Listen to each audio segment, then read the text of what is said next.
Welcome to the Real Smoke Podcast.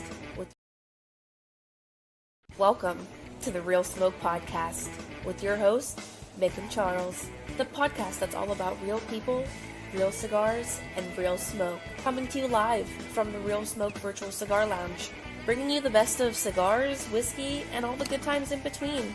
This is more than just a podcast, it's a community of cigar lovers.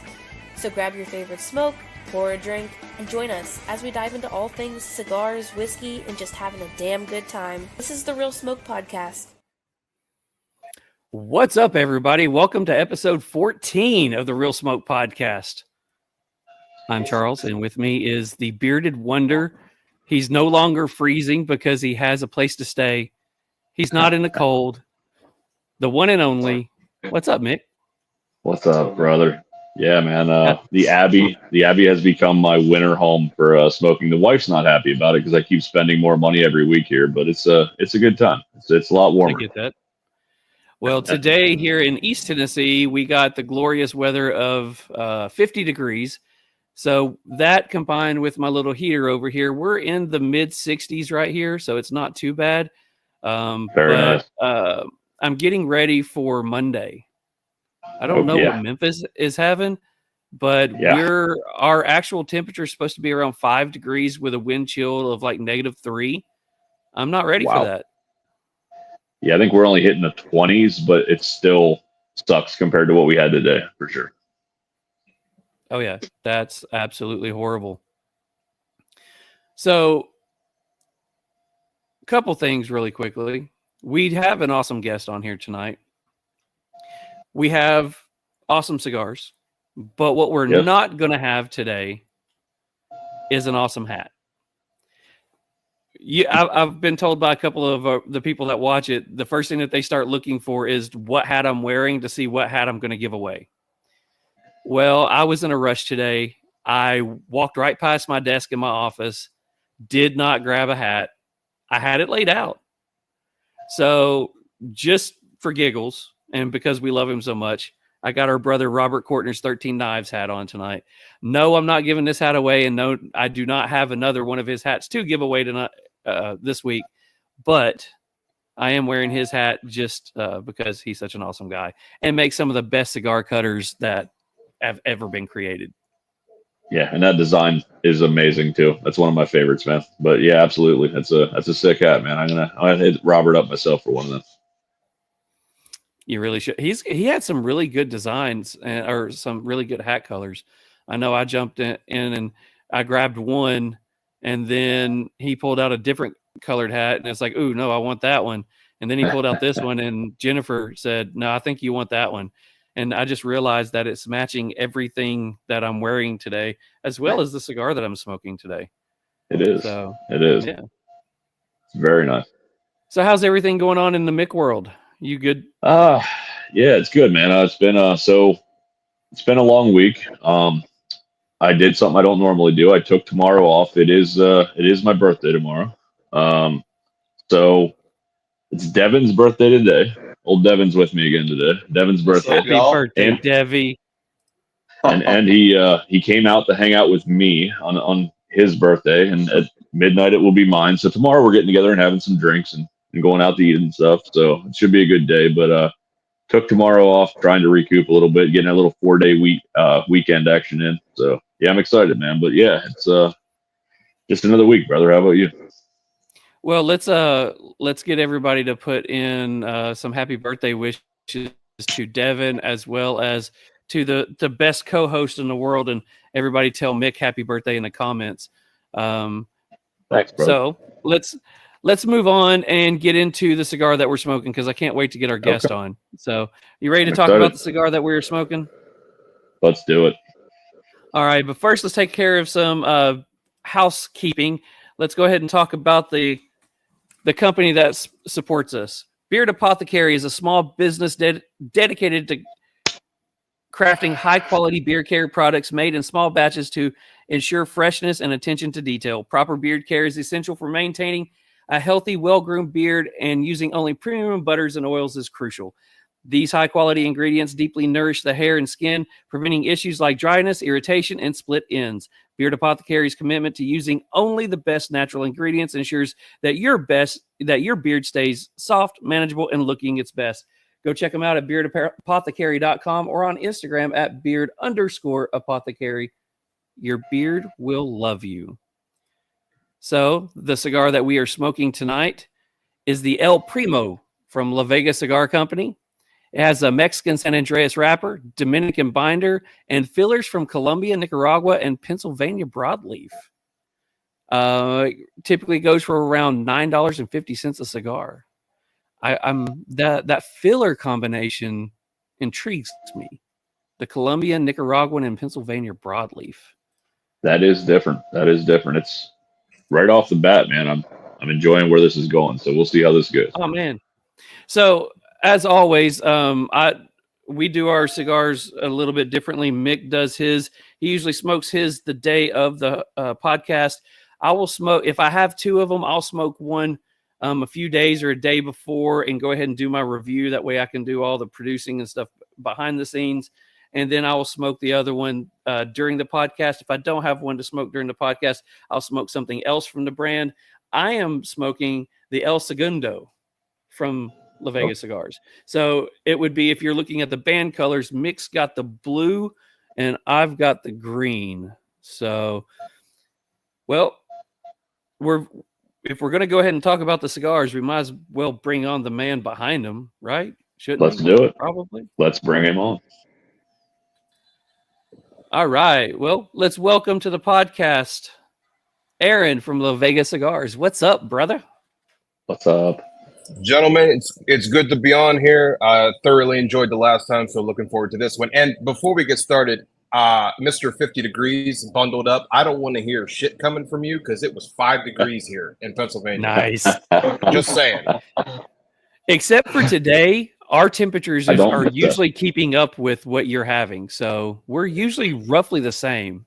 It's just today we ended up getting that little warm front that came in that the weather people pretty much said, don't get used to it because it's the last warm day you're going to have for a couple of months.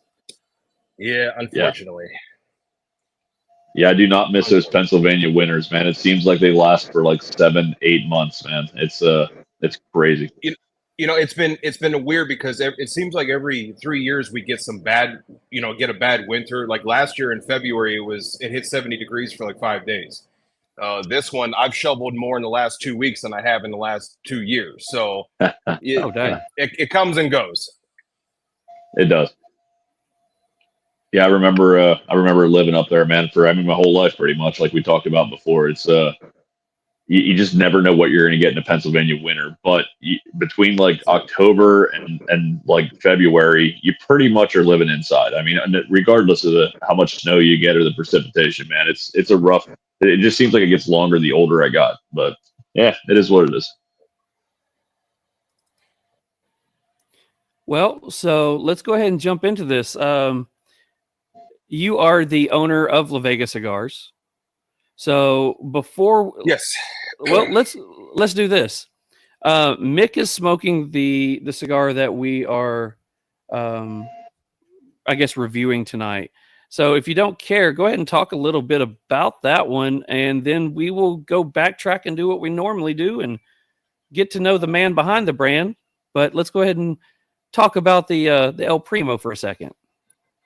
So the Primo was the first blend that I came out with, and actually I released a trio at the same time. So normally a new brand will release one blend in 3 to 5 vitolas. I chose to release 3 completely different blends in one vitola, which I chose the Toro because that is the most popular vitola. And coming from a chef background, we were trained to always have something for every person who would walk through the door. So never be ill prepared. So in order to launch the brand, I created the 3 different blends because when you think about just one cigar going on the shelf, it's going to get lost in the midst of everything that's in that humidor. So by releasing 3, I'm covering 3 different strengths, 3 different flavor profiles, and I'm creating more of a footprint for myself. So the Primo was the first one that I chose, and Il Primo in Italian means the first. Secondo means the second. Terzo means the third. Being that it was the first one, it's branded with the La Vega Blue, is what I call it. So blue is what I use in all my all the La Vega promo and everything that I do. It's just blue and gold. You can't go wrong with that color scheme. That particular cigar has the San Andreas wrapper, which is actually my favorite wrapper. I like the darker cigars. I like the Maduros, so I chose to go with that. The binder, Dominican, it gives it that little bit of spice. So if you smoke a Dominican cigar, it's where you'll get the red pepper. Typically, is from Dominican. And then the fillers, the Colombian. When you think of how you put together this blend, so essentially, I treat it like I'm creating a recipe, for culinary. I have a strong wrapper. I've got a spicy binder. I needed to put a filler that was more on the savory side because I don't want to overload the palate with something that's, kicking you in the face. So that strong wrapper, that spicy binder, that's already kicking you. And it's going to flood your palate to the point where you're either going to get sick of it or it's going to make you sick. So with the Colombian tobacco, you get more of a savory flavor. With the Nicaraguan, I'm a Nicaraguan fan. That's where you get that heft. You'll get the earth tones, the cocoa, the espresso, and the Pennsylvania broadleaf. I'm just a fan of Pennsylvania broadleaf. I think it's a very underused, underrated tobacco, but it can be an overused tobacco really quick if you're not careful.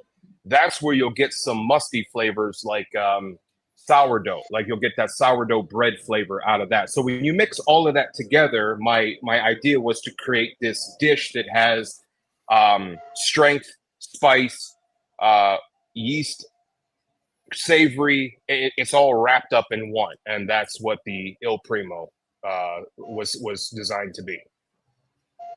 Nice. Very nice. So speaking of your 3 from your core line, you said that tonight you're going to give one of our listeners or one of our viewers a chance to try one of each, correct? Yeah. So legally, I'm not allowed to sell cigars to any consumers. I can only sell to my retailers, but I like to do raffles. It's a good way to get my cigars in the hands of somebody that maybe doesn't have a lounge that carries my brand yet. And it gives them an opportunity to try it. But I'm going to throw in a lot more than just, cigars. I mean, the picture that you have there, that is what I'm running in my own lounge this month. So essentially, you'd be getting one of my travel bags. It comes with a beard oil and a post cigar spritz. It will have one of my travel mugs, a dagger, but instead of those 3 cigars, which you can only get here at La Vega Lounge, it'll have one each of my core line, which would be the Primo, Secondo, Terzo, and my new number 40 that just came out in November. Wow. That's awesome. So guys, if you heard all of that, all you got to do is type in on YouTube, #RealSmoke in the comments. And tonight, after the hot box questions, or maybe even before the hot box questions, we will go ahead and pick a winner from that one. And one of y'all walk away with some awesome gifts. So really quickly, also in the comments, as you guys know, we love questions. We love people posting questions in there for us to answer. But Aaron is someone who loves questions as well. So if you have any questions about any of what is talked about tonight, post them in the comments and we'll put them up there for him to read and for us to answer and him to answer. But really quickly, we've got a couple people on here says good evening. Colby says good evening. Mitch says what's up. Josephus, evening lovers of the leaf. Jordan, and no more geese. I guess he's talking about you finally being inside and we don't get interrupted by the geese. One of these days I'll be back out there. Let's see. That's why you made a checklist. Yes, again, that's why I made a checklist. We got a whole lot of happy birthdays. Happy birthday, Mick. Happy birthday, Thanks, guys. fellas. Lou. Thank you. Thank you. Big Lou's Man. on here. He says happy birthday to you guys as well. A lot of happy birthdays. Best beer jelly in all the Shire. Happy birthday, youngsters. And Devin's in the same room as you, but still has to comment as well as he posts a song. All right, so let's see. Frankie's on there. John's on there. John. And Josephus. All right, so we got through all that. If anybody wants to ask any questions, please feel free to ask questions. If you want to enter in the chance to win this awesome prize pack from Aaron and La Vega Cigars, please type in hashtag RealSmoke in the comments. All right, so I heard you make mention of when you were a chef. So let's go back in time. Let's go back into the future and talk about Aaron before Aaron was Aaron with cigars. What was Aaron like as a youngin, and how did he get into cigars? Oh man, depends on how far back we're going. But me as a youngster, rebel, troublemaker. I don't like authority. I don't like being told what to do. Pretty much just I just want to be left alone to enjoy myself. But I grew up in a small town in Pennsylvania, Mercer, Pennsylvania. Throughout, we'll say grade school and high school, I was big into music. And then when it came time around, ninth grade, you gotta start figuring out what you want to do in life. And I had a couple options. My father was, master carpenter, journeyman pattern maker. My mom could just go berserk on a computer. I mean, had, do a lot of office work, human resources. And I knew for sure I didn't want to do that. I like to work with my hands. I like, being with my dad in the shop. I'm used to that kind of thing, and started toying around with culinary. And I'm like, well, I like to eat, so why not try cooking, right? So went to the local vocational school, Mercer County Votech, for the culinary program. Did 2 years doing that, and then I decided I wanted to go to the best culinary college that I could get. And it was either CIA in New York, Johnson and Wales in Denver, Colorado, or Le Cordon Bleu. Now, Le Cordon Bleu was going to be difficult because I figured I'd have to go to Europe to do it. Well, one day my dad, him and my mom did not want me to go to school around here. They wanted me to get out and see the world and get experience. So my dad found a Cordon Bleu that had just opened up in Las Vegas. He requested brochures. He showed it to me. And I'm like, well, I don't even know what Las Vegas is. I mean, aside from the Oceans movies, I had no clue. It looked cool, all the lights and everything. So we started talking to the school, and Leah was her name, if I remember correctly. And she was kind of like my A&R person over there to get everything situated. And my parents ended up taking me out about 6 months after I graduated high school.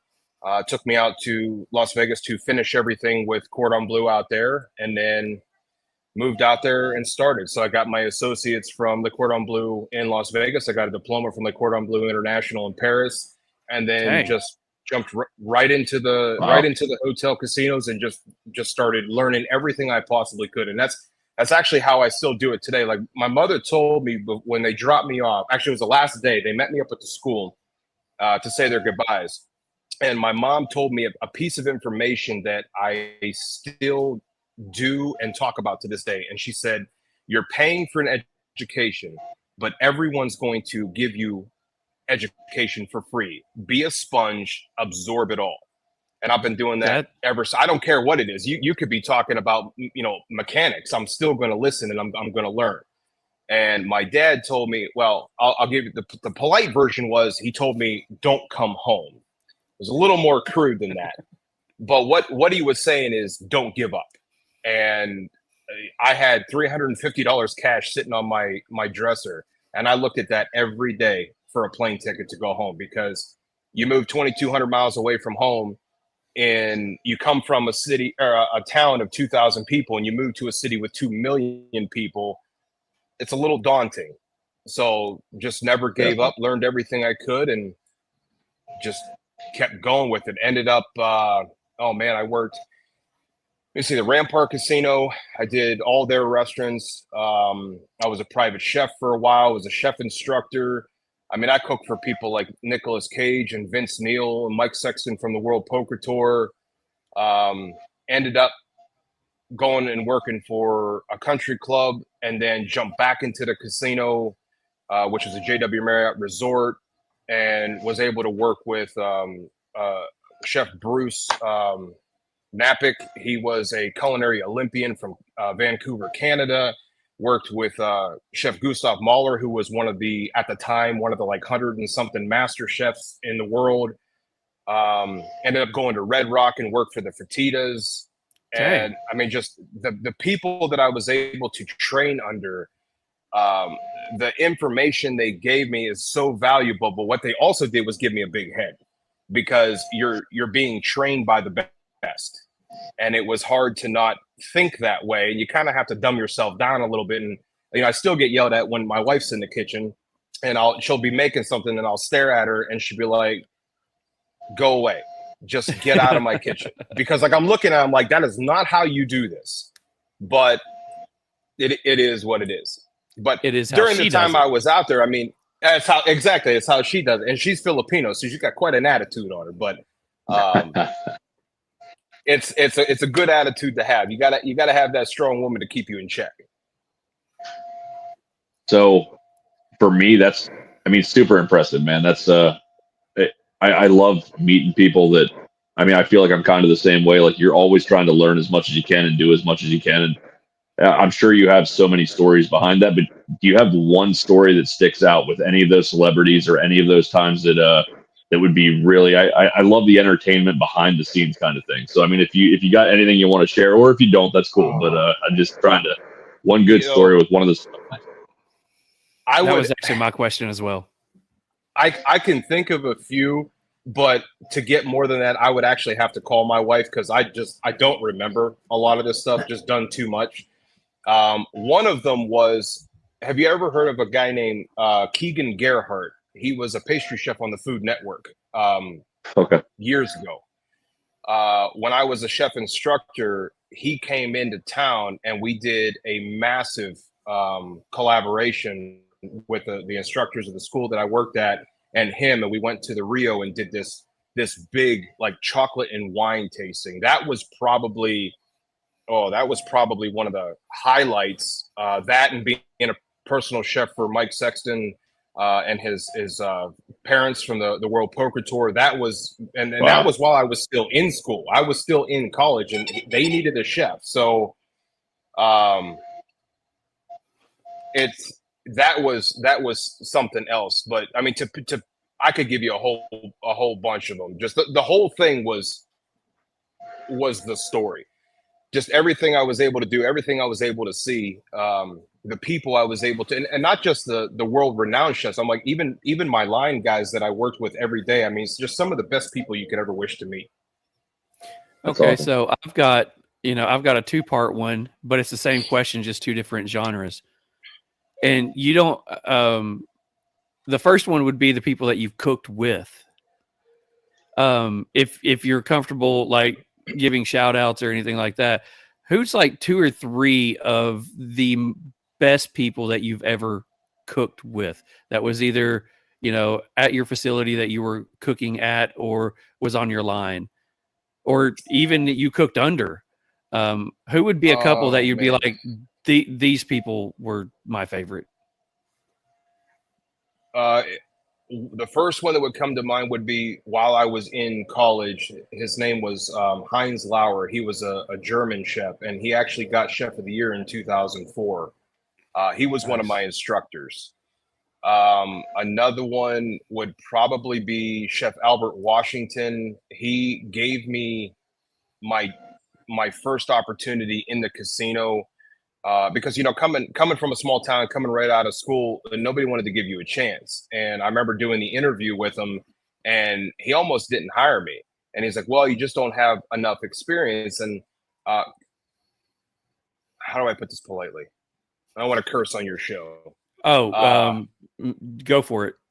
It's okay. not. Yeah, this is completely open, and I'm surprised Mick hasn't dropped the F-bomb at least 12 times already.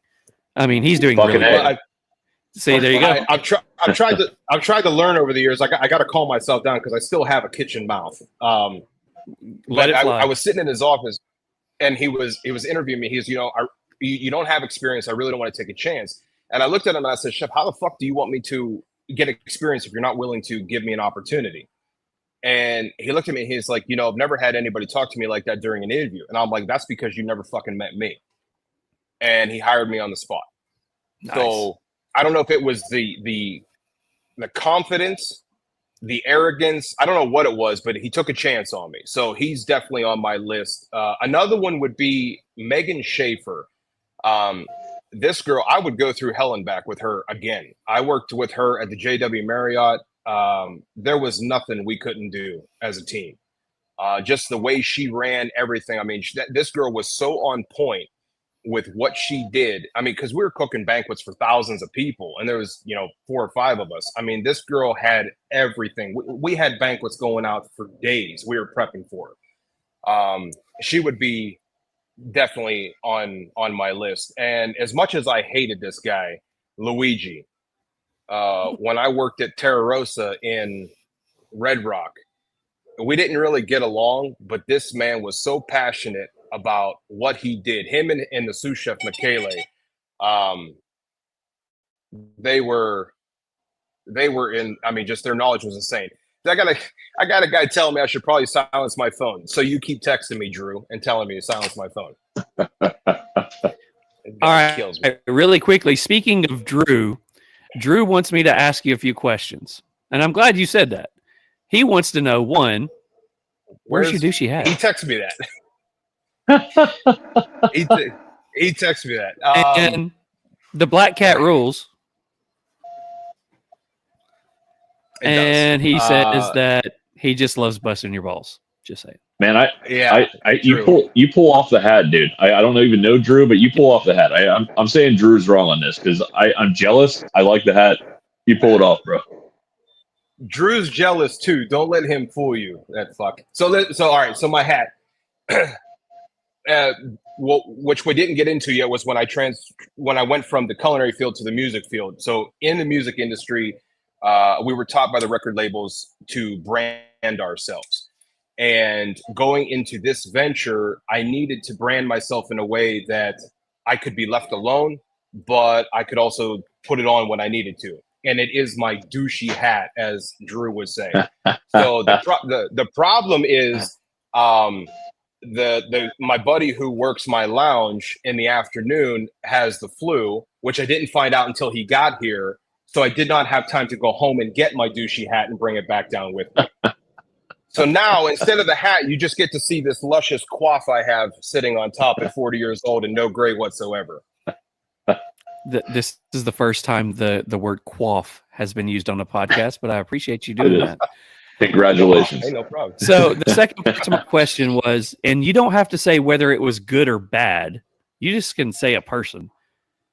Do you have a couple of people that you cooked for that it was just a wild experience, whether it was a good experience or a bad experience? You don't have to say, but is there any like 2 or 3 people that was just like, oh shit? On the good side, probably Nicolas Cage. So my story with Nicolas Cage goes, whether he remembers or not, it actually goes back to the gym. So I signed up to go to the Las Vegas Athletic Club, kind of like Planet Fitness, just specifically for Las Vegas. And I walked in one day and I went to go to the treadmill, and I'm standing on the treadmill for about 20 minutes, and I'm literally watching, because they had like 30 TVs in front of all these treadmills, and I'm watching Gone in 60 Seconds on one of the TVs, and I kept staring to my left, and I'm looking at this guy, and I'm like, why does this guy look so familiar? It was Nicolas Cage. So I went to get off the tread, and he was getting done. And I said, hey, you're Nicolas Cage. And typical Nicolas, he goes, yeah. Like that, how he says, yeah. And I'm like, well, I'm like, it's nice to meet you, dude. I'm a big fan of your work. And I left. A couple years later, I'm working at Terra Rosa in Red Rock, and him and Vince Neil came in, and I got to cook for him again, or I cooked for him for this time. And he was impressed with the food and made it a point to actually tell me. Nice. And then every time he came back in, I was the one that cooked his dish. Nicolas Cage, I don't know much about, because there's always that celebrity gossip. I don't know much of the bad about him, but I'm gonna tell you, that guy was top notch. You would think he would be a real asshole. This guy was top notch. He would probably be one of the nicest one. One of the biggest dickheads I've ever cooked for was probably Pawn Stars. Really? They're just rude. I have heard that. Yeah, they're just that whole show. He didn't. The whole show is a setup. They're only there for like an hour, like a week or something like that, just to film the show. And when they do run into actual people, they're total assholes to them. I've heard that from every person.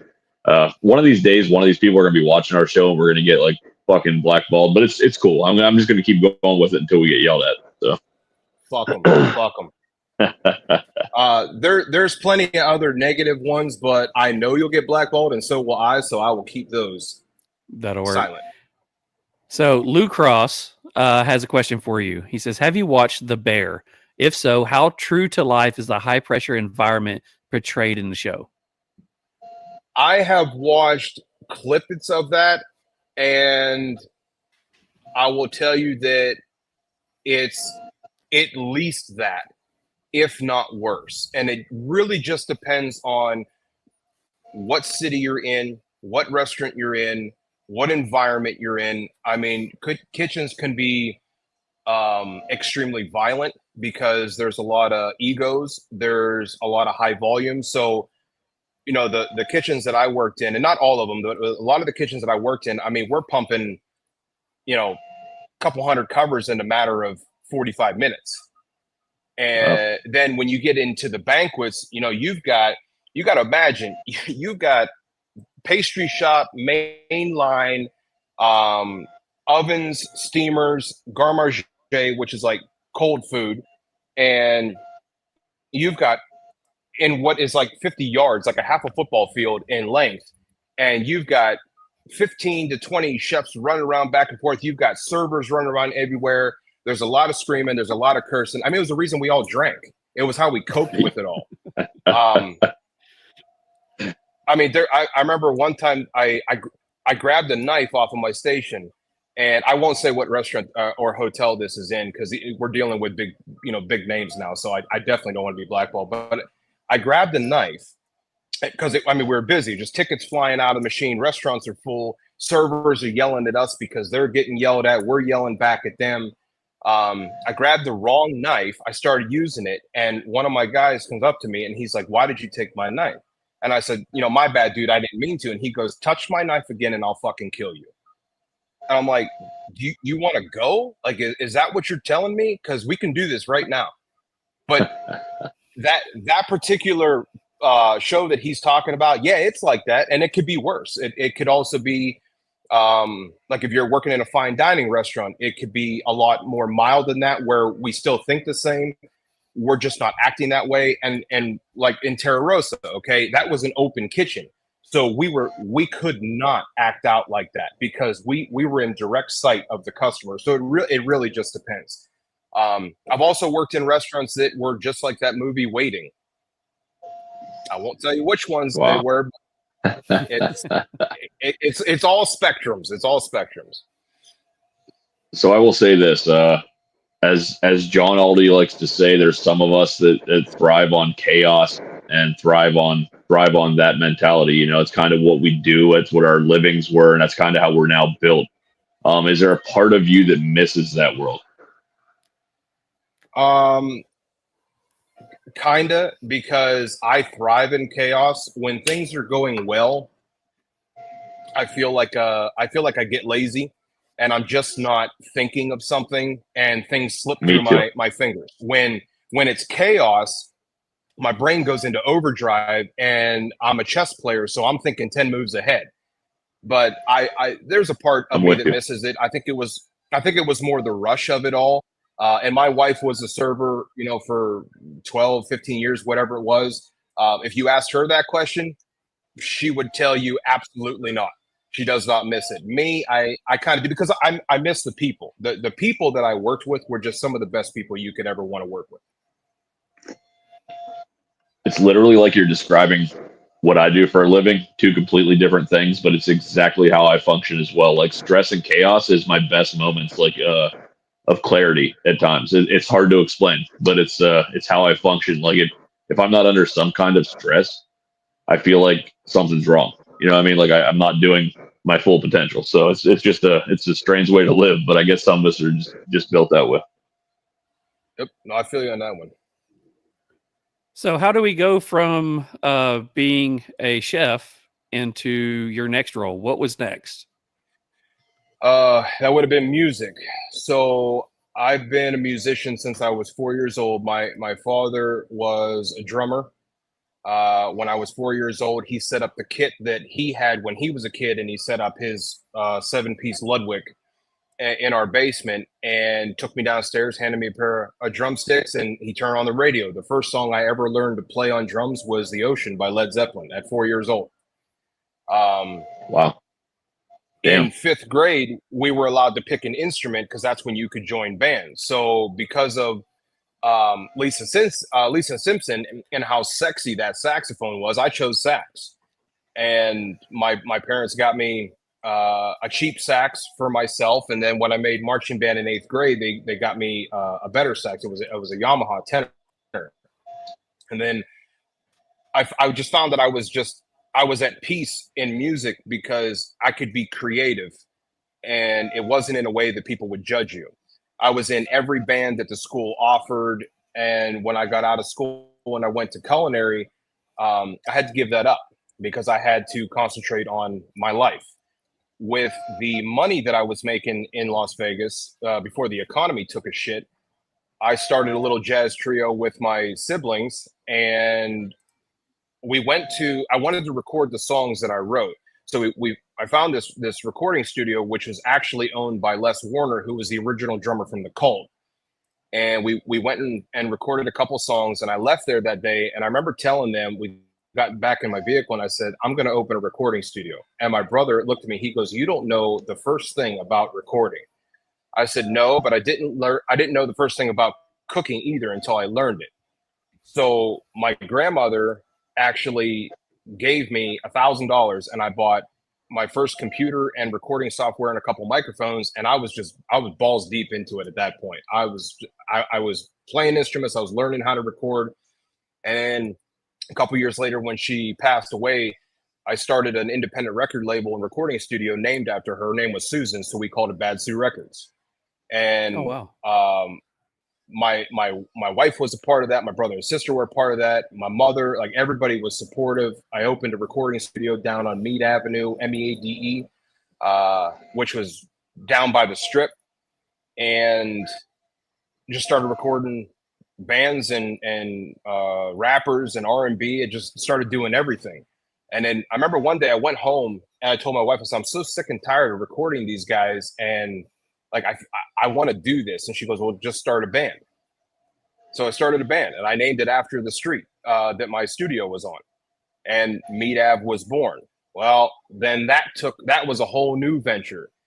So started writing music, went through multiple lineups, got signed to a bunch of different record labels. I mean, I had a contract with Warner Brothers. We had, Sony Distribution. Was signed with Rhine Records for a certain amount of time, toured all over the place. And the more we did, the more I started to hate it, because now it's not fun anymore. Now It's a job. it's dealing with the record. Yep. But it was beyond a job. It's dealing with the record labels and all the bullshit they make you go through, because it's not your music that sells, because like we as humans, I mean, I hate to say it, but we're stupid. we buy with our eyes. So we had to look a certain way. We had, they had to dress a certain way, had to act a certain way. And I just like, this is not what I got into music for. But it was still fun because I got to tour all over the country, got to meet all these people that we would have never met. So it was a double-edged sword. So Wow.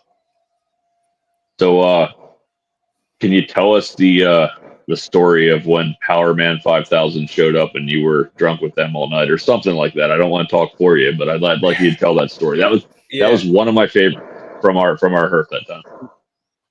So we were on tour. I think we were up in Seattle, Washington, and Power Man came pulling in, and they get off the bus and just, I'm like, what the hell? Like, because I saw this bus pull in, I'm like, who the hell is this? And when it get off, I see Spider-1 coming. Now, we had already played with Power Man 5000 several times, actually. Played them with them in Vegas, played with them in Hollywood. And all of a sudden, they're pulling in. But when I see this bus pull, I'm thinking, well, we're the headliners tonight, so I don't know who the hell this is. They came in a day early and just hung out. Like, I have a picture. It's with their drummer. I don't know if he's still the drummer, but he was actually endorsed by the same drumstick company as I was, which was Tory Butler from Excel Drumsticks. And, I mean, these guys come in. Dude, Spider and that group is just the best people you could ever want to be around. Which is, Rob Zombie's brother. I mean, they just drinking, having fun, laughing. Like there was no stress with these guys. I mean, we walk in, we see them. He walks up to you, gives you the biggest bear hug in the world. Man, it's good to see you. Ain't seen you in a while. Like they remember you. They're not like some of these other musicians that forget where they come from. Like these dudes actually remember who they play with. Yeah, it's amazing. Yeah, it's really cool when guys like that remember you. I've had very few instances like that in my life, but it is cool when people remember you from past experiences and can relate and just enjoy the time you're having together. So that's really cool, man. So really quickly before we go on to the next part, anybody who wants to enter in a chance to win a prize pack from Aaron and La Vega Cigars, type in hashtag RealSmoke in the comments on YouTube. Make sure that when you're on YouTube, you give us a follow or a subscribe to us. We are desperately trying to get our numbers on YouTube up. It's the only platform we're really on that's lagging, but it's one of the ones that we get the most views on. So it's kind of weird how that works. Also, if you have any questions or comments that you would like to post in for Aaron, post them in the comments. And as they're talking, I will try to get to them and put them up on the screen for everybody. So if you got any questions, put them on there. So you were a rowdy kid who basically went to culinary school, became a rock star in the culinary arts, decided that you were going to pick back up in the music, literally became a rock star in the music world. Where did you go from there? Well, in 2016, I walked in the door one day and my wife said, I don't want to live here anymore. And I'm like, okay, this house, this city, what are we talking? She goes, it's so expensive to live in Vegas. I don't want to live here no more. Now I'm thinking, well, it's about fucking time because I haven't wanted to live here for like a decade. So where do you want to go? And she's like, well, I really like your home. It's peaceful. People are nice. Let's go there. So I went over to my parents' house. At that time, my dad had suffered a stroke, so he was bedridden. And I told my mom, I said, listen, I said, me and Jackie, we're leaving. I don't care if we have to leave everything here. We're leaving. And within 10 seconds, my mom was like, all right, let's go. So we all came back to PA. Oh, wow. When we got back here, I went from chaos to calm. I didn't know what to do. So I got into a minor argument with my wife and I went outside. I'm sitting on the front stoop and I look across the street and I see this guy mowing grass. I'm thinking, well, I need to do something and I don't want to get back into culinary. So let me start cutting grass. I ain't done that in 14 years. Let me cut grass. So I started a landscaping company that I've been doing. Actually, I still do it to this day, and bought everything, built it up to 123 properties a week, and Jesus. been rolling with it. I do it all by myself. I don't have a crew anymore. You know, after the pandemic, I don't have a crew, and nobody wanting to work, which led into the cigars. So I have in 2020 I started a cigar talk show, and a buddy of mine who I always referred to as Mr. K to protect his identity, but then he came onto my show one day. So his name is Bill Corolla. He owns a camper store up in another town, and he really got me into cigars the way I am now. So now that I had the time, because in the he's right, dude, mowing grass is very therapeutic. I absolutely love it. It's me and my music, dude. I'm out there and it's art too. You think about what the yard looks like when I'm done with it. I absolutely love it. When he sorry, ADD, I could go off on a tangent. When he now that I had the time to actually do this and relax and smoke cigars, because I love cigars, I started thinking about it more. So I started a mobile lounge. I started going around different parking lots. I would set up, I had like 10 different cigars that I put in there. And I set up, chairs and tables and everything. People would come up and we'd have a cigar outside because I just love being outside. And then one day I said, you know what? I really want to create my own cigar company. I just had no clue on how to do it. So with doing my show, Jovan over at the Grand Resort in Warren, Ohio, I started to get to know him, and he would actually set up interviews for me. So when different brands would come in, he would call me, tell me when. I would come over with my cameras and my guys, and we would film an episode. One day, Casa Cuevas came in, and that was when Alec released the Sangria Nueve, which was his first blend. And I always had the table right next to their table, to the main table. And I was sitting there, I snipped this cigar. I did a dry draw. I was like, holy shit, this tastes like beef jerky. So Alec goes walking by and I said, hey, bro, can I stop you real quick? I want to talk to you. And he said, sure, no problem. So he sat down and I said, is this cigar supposed to taste like beef jerky? And he goes, I can't believe you got that. And I'm like, well, this is my past. And 3 hours later, we had a handshake, and they were the factory that was going to start making my cigars. That's how I got into this industry. In another event, a couple of months later, I was at an Oliva event, not filming. I was just there to support. And Tony Bellato from La Barba Cigars he was floating in and out. And I was talking to the one guy saying, I got 3 blends coming out. And Tony comes up and he says, you're releasing your own cigars. You're doing a brand. And I said, yeah. He goes, I'll carry him in my store. So over in Niles, Ohio, he has Havana House. And then in Boardman, Ohio, his father, Gino, does Havana House in Boardman. And I said, Tony, don't you want to try these first? And he goes, I'll try them later, but I'll carry them. I'm like, why would you do that? Like, you don't know what they taste like. You don't know me. And he said, because I know what it's like to be the new guy.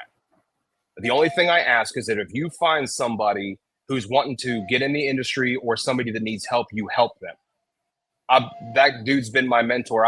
If he called me right now, I'd drive 40 minutes to go, whatever he needs right now.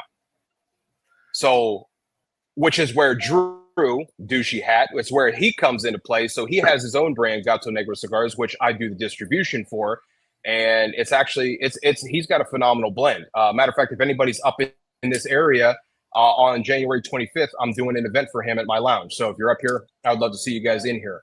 But me and Drew kind of are coming up at the same time. But that's really how my brand launched. Was Cuevas gave me a chance, and Tony gave me a chance. So the original display boxes that I made, because I did my cigars in bundles. One, because my father was, journeyman pattern maker, master carpenter. So I have a deep love and appreciation for wood. I don't like wasting boxes. And when we buy a box of cigars, unless it's an ornate box of like an Opus or something, you throw them away. You can only keep so many boxes. So I do them in bundles and display trays, unless they want a box, in which case I have boxes. The first 3 boxes that I made were made out of acrylic. And I built them myself. And I'm like, you know what? This is a pain in the ass. I don't want to build acrylic boxes anymore. So 2 of the 3 lounges, I pulled the acrylic out. The original acrylic box is still sitting in Havana House. Tony would not let it go because he was the first store. Nice. The That's other amazing. 2 acrylic boxes are sitting in my lounge right now, but he's got the original. Wow. So backtracking to what you were saying, you were doing a show, a podcast, or a talk show. Mm-hmm. Are you still involved with that? I do. I just don't do it as much as I used to, because with my brand, I'm constantly traveling out of state to do events. So I don't really have the time to do it, but I throw up a couple episodes every once in a while. I just did one with Michael Herclaus, Ferriotego, where if he's watching, just cut it and light it, because that boy did not like the fact that I asked what his blend was, and I completely understand why he said that. The next one I'll do. Shit, I don't even know what the next one. Actually, the next event over at the Grand Resort is going to be mine. I'm doing a number 40 event for myself in March, but I try to do them as much as possible. But you need a co-host in order to do it, and those are hard to find. I get that. Luckily, I have a pretty good co-host. I don't know. He's all right. I don't know who he is. out I'm on just that filling in for the night. So I will say this, Drew, you need to hit us up on our Instagram. We would like to know more about your cigars as well sometime. So hit us up sometime. Agreed. Let us know a little bit more about you. You do have a question really quickly, and it comes from Jordan.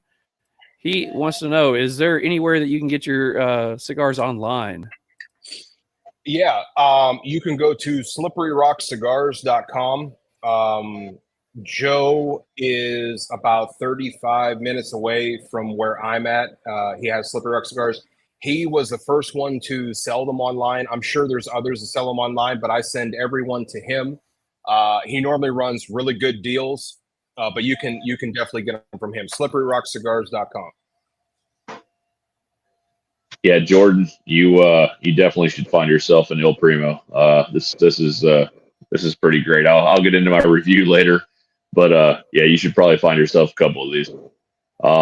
Also, I will say, I know I watch a lot of your videos on Instagram, and you smoke a lot of other brands as well. Tell us a little bit about what you like to smoke, and like how you kind of, I know you said how you got started like smoking cigars, but like what's the one that you were like, fuck man, this thing's great, like I want to do more of this?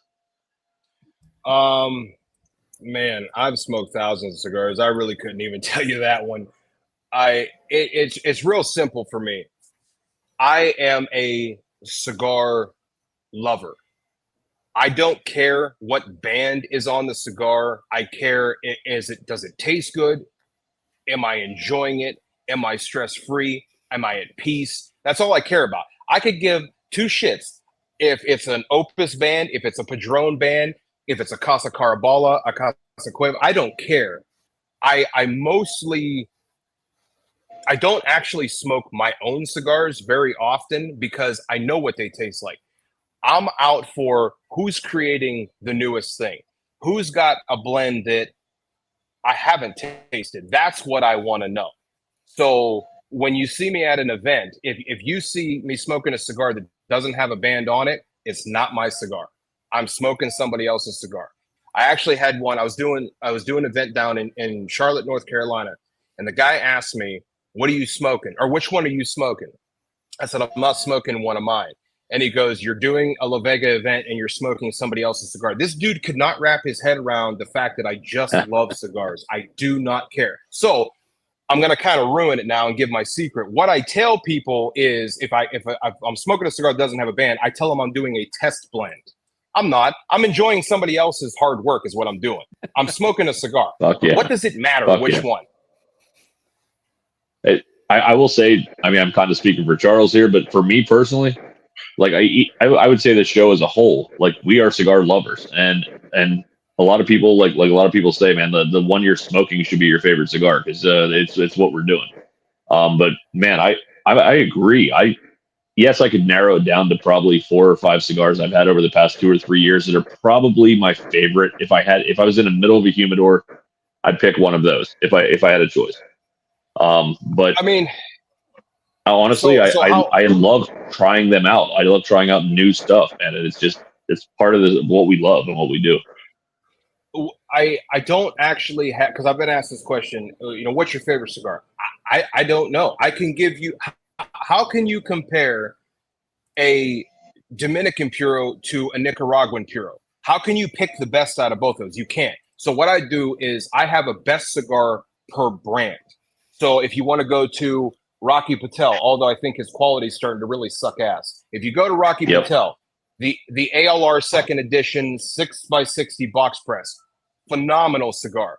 If you go to Padron, which I'm a Nicaraguan fan, so the 1926 number 40 Maduro Torpedo, that is my favorite Padron. If you go to Fuente, which I absolutely love Fuente, it would probably be the Opus 20th anniversary Torpedo.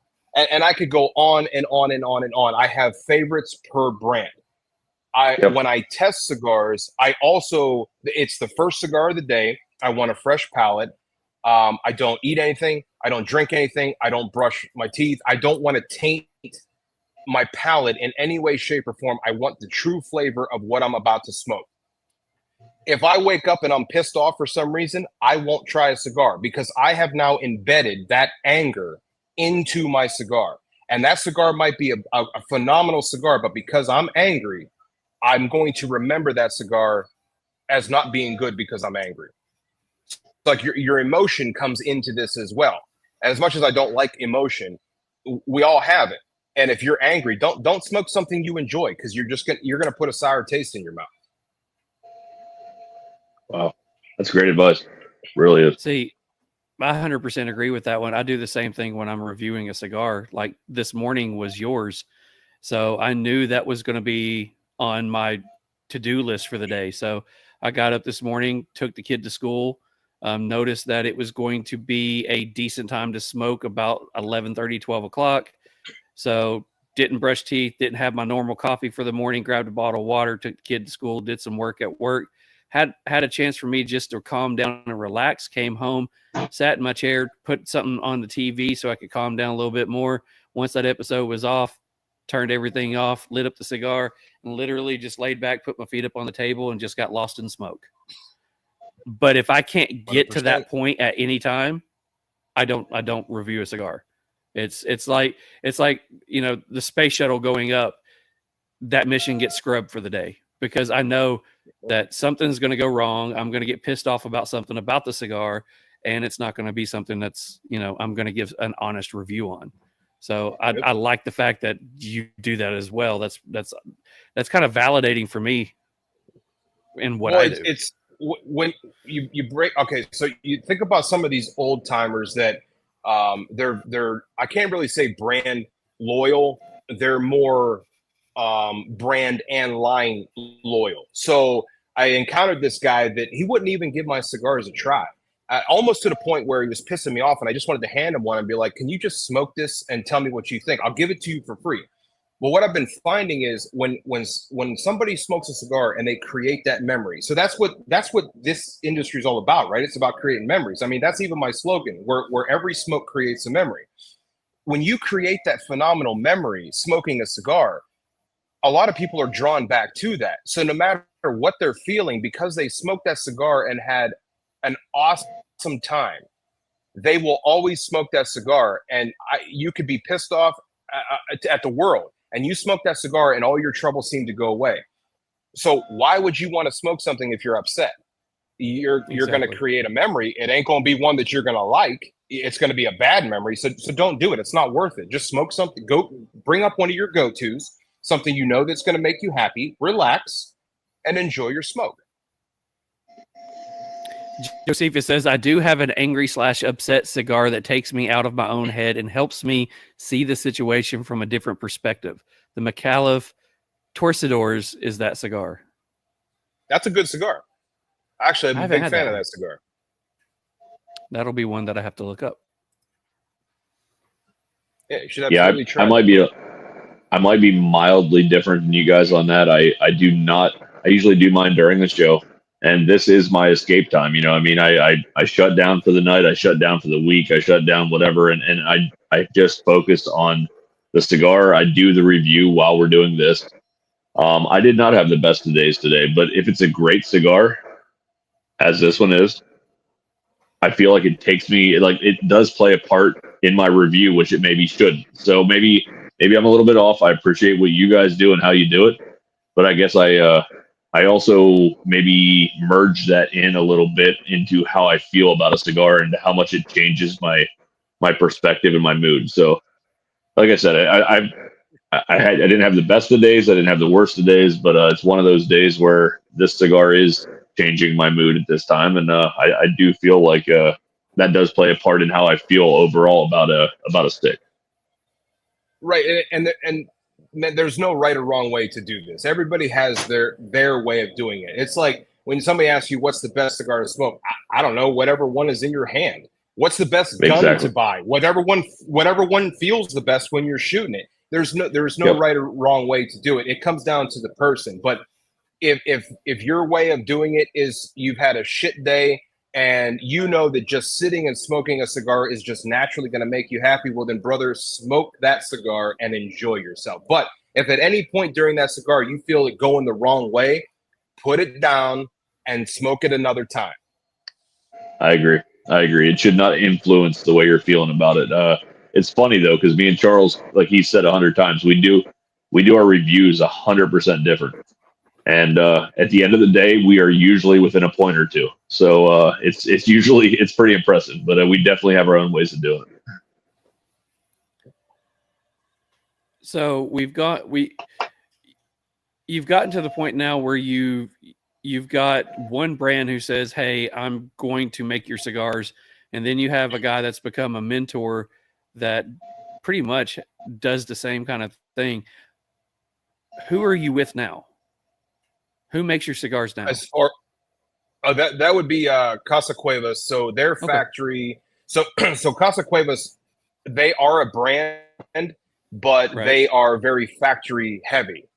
So although yes, they do put out their own cigars, they mostly concentrate on the factory side. So I'm currently, all my core line comes from Casa Cuevas, but I did get off the phone today because it was weird. I got this call and I'm looking, I'm like, who the hell is calling me from Switzerland? Like, I don't know anybody from Switzerland until it dawned on me that my tailor who makes all my bespoke suits is friends with Sebastian from Cavalier.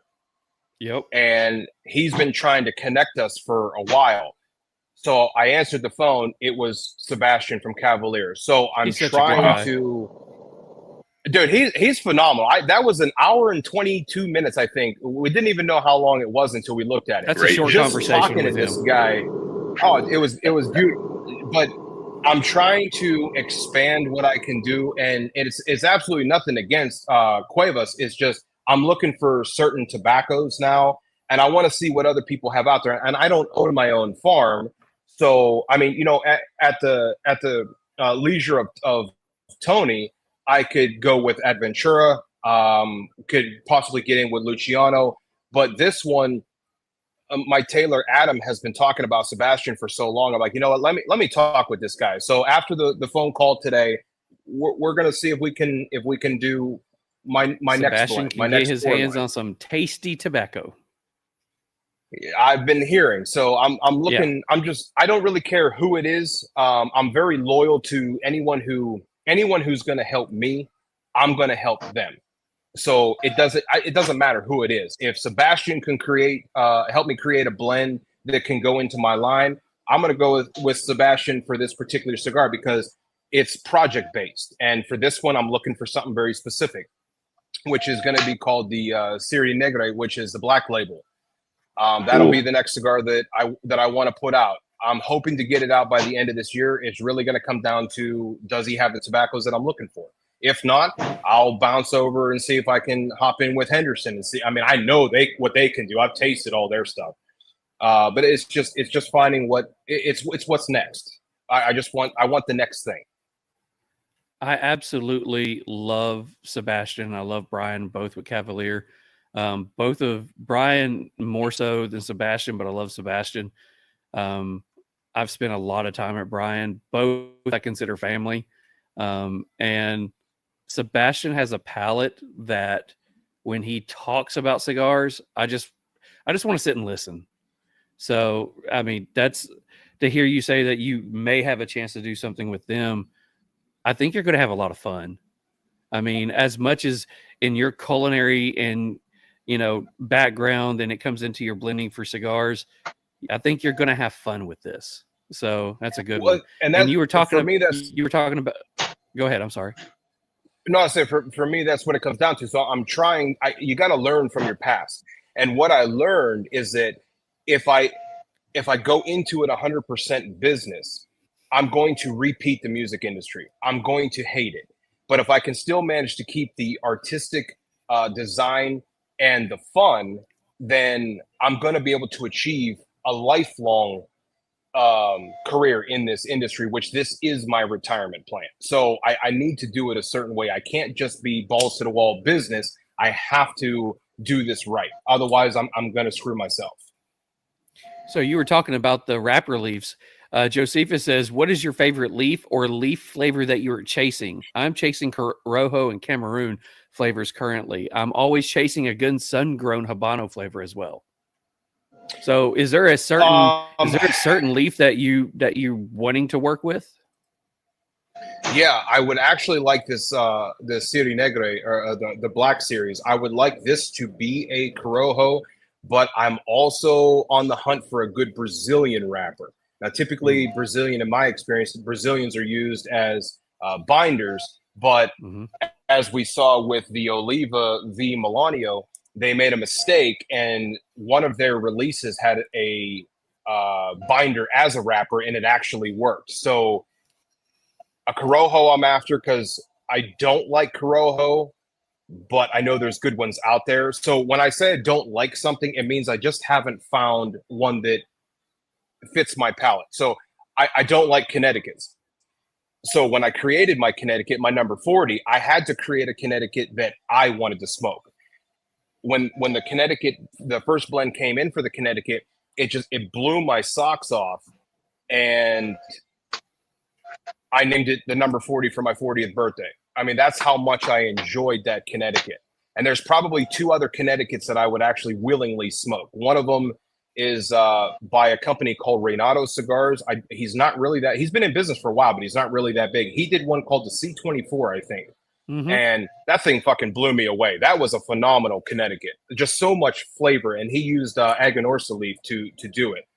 The other one was the White Label by Rocky Patel. What I didn't like about the White Label is that he had the audacity to charge $25 for this damn thing. Like, I don't even want to spend $25 on an Opus. You think I want to spend $25 on a Connecticut? It was good. It wasn't $25 good. So I'm searching for that Corojo. I'm searching for, okay, so the Cameroon, he said a Cameroon. Here's the problem with Cameroon. If you take a Cameroon seed, like anything else, if you take a Cameroon seed and you plant it in Ecuador, and now it's an Ecuadorian Cameroon, it's not getting the nutrients and the flavors that you would get in Cameroon, Africa. It's a completely different leaf. So it's a completely different. So it may be the seed, but it's not getting what it needs to have that authentic taste. Same thing with the Habano seed. So a Habano seed is Cuban seed that they do typically in Ecuador. And my Secondo that you're smoking right now is an Ecuadorian Habano. Well, it's got great flavor, but it's not a Cuban. It's not a Cuban wrapper anymore. Now it's an Ecuadorian Cuban, essentially. Right. So with the Cameroon, all the Cameroons that I've tried, I'm not happy with because they don't have the flavor that I want. Marifel does get their hands on all of it. Well, that's because they run the market on it. But all their Cameroon, well, I shouldn't say all of it, but like 90% of their Cameroon goes to Fuente, which is why Fuente cigars are banging, because it has the right wrapper. So to answer, yes, I'm looking for a Cameroon. If I can find one, if I can find a Cameroon done in another country that still has that authentic flavor, I'm searching for it. I'm still searching for it. Same thing with the Corojo and the Brazilian. I'm really trying to play with the Brazilian. Is there a wrapper that you're gravitating towards personally that you're enjoying smoking? Mine's an Ecuadorian Sumatra. I love a good Sumatra Um, cigar. The San Andreas is my favorite as of right now, which is why my Primo and my Terzo have it on there. Yeah, I'm a big San Andreas guy too, man. Amazing. So we have another question coming in, and this will lead into the next part. Adam says, "Do you have only one bodied cigar?" So you've got your 3 core. We don't normally spend a lot of time in it, but I will give you the floor to talk about your 3 core, and maybe it'll go into answering, what bodied cigar. Now, when you go body, and I'm going to ask this for Adam, when I think of body, I think of flavor profile and consistency. If I think of strength, I think of nicotine.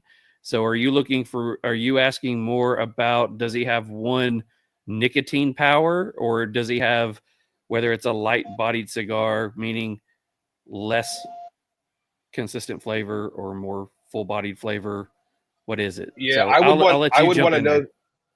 I would want to know that, because when he says body, I'm thinking of strength. Because you think full bodied, medium to full bodied. So if it is that, Adam, I'll say this. No, I have 4 in my core line now. My number 40 is part of my core line. The Primo is a medium body, medium strength, full flavor. The Secondo is a medium plus bodied, where the flavor is actually, I didn't take away from the flavor. Okay, he's talking flavor. I'll get to that in a second. The flavor is actually back down a little bit, because you don't want to create something that is overpowering in strength and overpowering in flavor. It'll make you sick. It'll confuse your palate. So the Secondo is medium plus in strength, but back down the flavor a little bit, just how much of that flavor you get. The Terzo is medium to full bodied, and it's not light on the flavor, but it's more like single profile. So it's not going to be, like 20 different flavors in it. It's going to be more like 3 or 4, and they're going to last the entire stick instead of switch it off in the thirds. The Connecticut is mild to medium in strength, but the flavors are insane. You get dried berries and baker spices and coriander. You get all this shit in there that you're like, where the hell did all this come from? And it's the combination of the different tobaccos that were used and how they're folded inside. So like, you do the book roll, it's how they're folded, which is how which equates to how it burns. And that's how you're receiving the flavor. When it comes to flavor, all of my blends are not only different strengths, they are all different in flavor. Because if they were all in the same flavor and all in the same strength, it would be the same cigar. It's also the reason why I made a separate Connecticut blend rather than just taking the Primo and putting a Connecticut on it. I'm a fervent believer that if you change any aspect of that cigar, it is no longer that cigar. It's different in some way. So if it's different, put a different band on it. So the Primo that you're tasting is the Primo. There will never be a Connecticut version of the Primo. That's not the Primo. Same thing with the Secondo and the Terzo and so on. So when you look at my core line, I've got 1 of each strength and 4 completely different flavor profiles. So I designed it to where, depending on what kind of smoker you are, what time of day you're going to smoke this, how pissed off you are, I have a cigar for you. Oh, yeah. Okay, so this is a question that I asked you when you were on the TriStar Herf. And it's something I got from Jonah Santana with Blackbird. And it's a question that I don't think I've really asked on the podcast, but it's one of the questions I usually ask on the Herfs. So you said you have a cigar for any part of the day. So if I'm going to smoke through the 4, give me the rundown when I get up in the morning to when I go to bed. When am I smoking yours, according to you?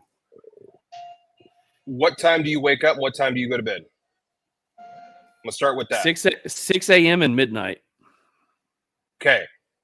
8 a.m., start with the number 40.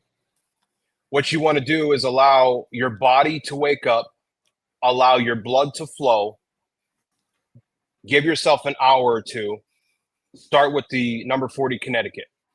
That should take Toro. That should take you, if you're doing it in peace, it should take you about an hour to an hour and 20 minutes, depending on how fast you smoke. Give it another hour and a half to 2 hours. Go to the Primo. Smoke that one. Have some lunch. Cleanse your palate. Fire up the Secondo.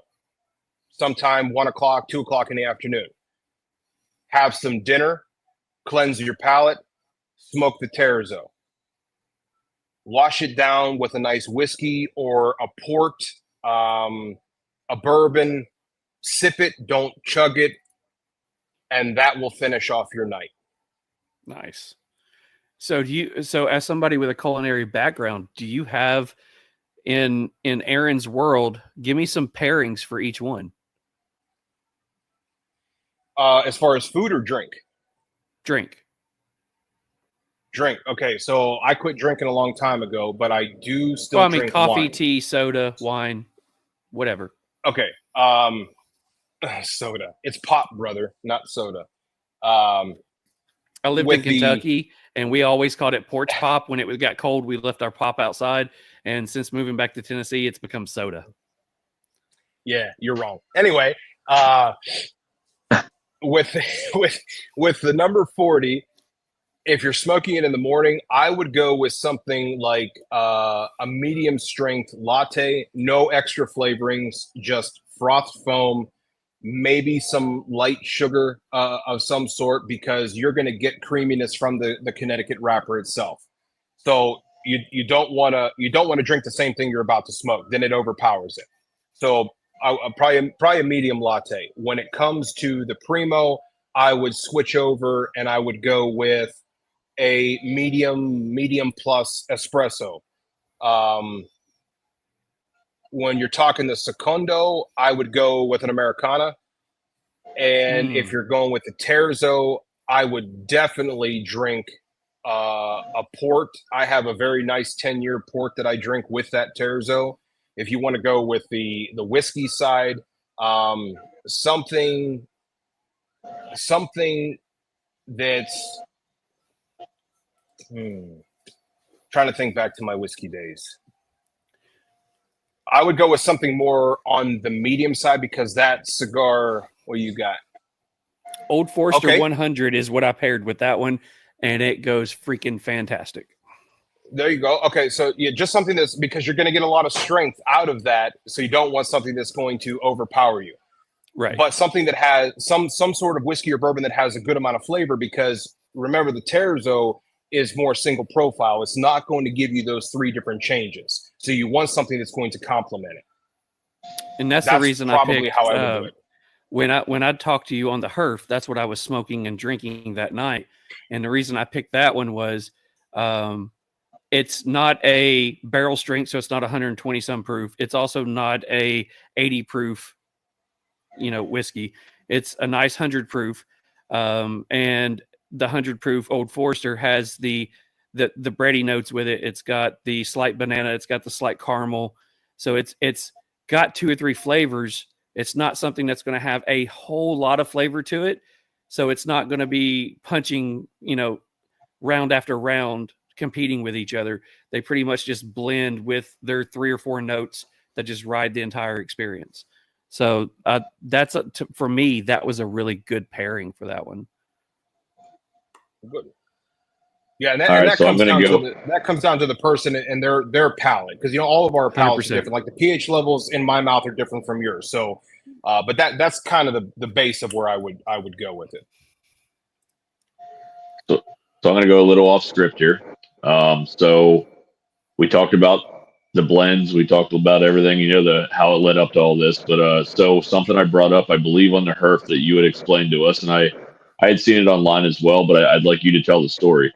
I'm all about the details. I love the little details and the things that mean something, like especially to a brand owner. Tell us about the little symbols on the bottom that all have the initials on them and everything that means to you.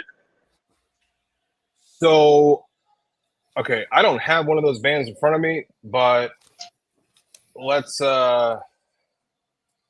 All right, so we'll go with the left side of the band. You'll see the initial side. You'll see AMP, which is my initials.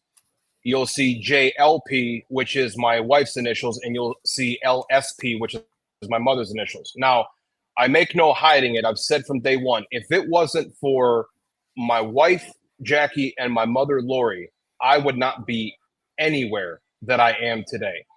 They are the only two people in this world that can fire me up and calm me down at the same time. They keep me on the right path. They give me ideas. They're willing to listen to what I'm trying to do and then offer suggestions that aren't biased. It's more for the betterment of myself and the project that I'm working on. So without those two, I am nothing. They are on everything that I do. On the other side, can you just read me what the initials are in the other side? Because I couldn't see. So you got LV, you got 2020, and you got 5/11/23. Okay, so LV is paying homage to Las Vegas, which is actually where I got the name from. So I just dropped the S's and smushed the word together. So La Vega is actually one word, which a lot of people don't do. They forget to do. Although I did capitalize the L and the V, that is actually paying homage to Las Vegas because I moved there 6 months after I graduated high school. I spent my entire 20s out there and I left in my low 30s. I became an adult out there. I became a businessman out there. Everything good that happened to me in Las Vegas. And if I would have never went, I would have never done anything that I've done in my past. I would have never met my wife. None of it. I wouldn't have done anything. So that's my way of paying homage to Las Vegas.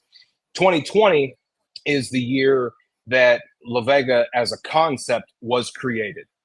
So that's on everything as well. 5/11, that is actually my grandmother's birthday. So I talked about Bad Sue, Susan Balco. She was my OG supporter. There was nothing that I wanted to do that she didn't support and didn't help with. I mean, she helped with everything that she possibly could. Everything that I've ever done, I have actually started on her birthday, which is May 11th. I bought my warehouse on May 11th. My cigars went to market on May 11th. My recording studio opened on May 11th. Everything starts on her birthday if I do something. Bravo, man. Bravo. That's good stuff. That's why I want to get into it, man, because I love those little details that if we didn't ask about it, I feel like we're doing you a disservice, man, because it's on there for a reason that means something to you and that means something to us. So that's awesome, man. We appreciate it. It does. Because I've told people, in the past, I've actually had this conversation with multiple people who strongly disagree with me. We'll get down to the word family. Okay. Family means something different to different people. To me, just because we're blood doesn't mean we're family. We're related, but that doesn't mean we're 100%. family. If you want to be part of my family, it comes down to truth and respect. My inner circle, my mother, 100%. my brother, and my sister are the only ones who are family by blood. My wife is not my blood. I've been with her almost 19 years. That woman is my family. I have nothing. I've even told her, I'm like, I have to die before you because if you go before me, I'm going to follow you within minutes. I cannot function without her. All the other people that are in my circles, because, I'm like an onion. I've got different circles for different people because, I've been screwed too much in the past. So, I only let certain people in certain circles to where I can trust you. But everybody who's in my circles, I value and respect for a reason. They are my family. So it's been a topic of conversation and controversy with a buddy of mine. She does not like the fact that I say it like this. I don't believe in friends. I have acquaintances or buddies, and I have family. You're one or the other. Friends just are drama that I don't want to deal with. If I like you enough to have you as an acquaintance or a buddy, I still value and respect you. I'm just not going to take your bullshit on. But if you're my family, if you've earned your way in, and I've got about 12 people across the globe that I call family. If I call you family and you've worked your way in and you called me right now, I wouldn't ask you anything other than where are you? I'll be there.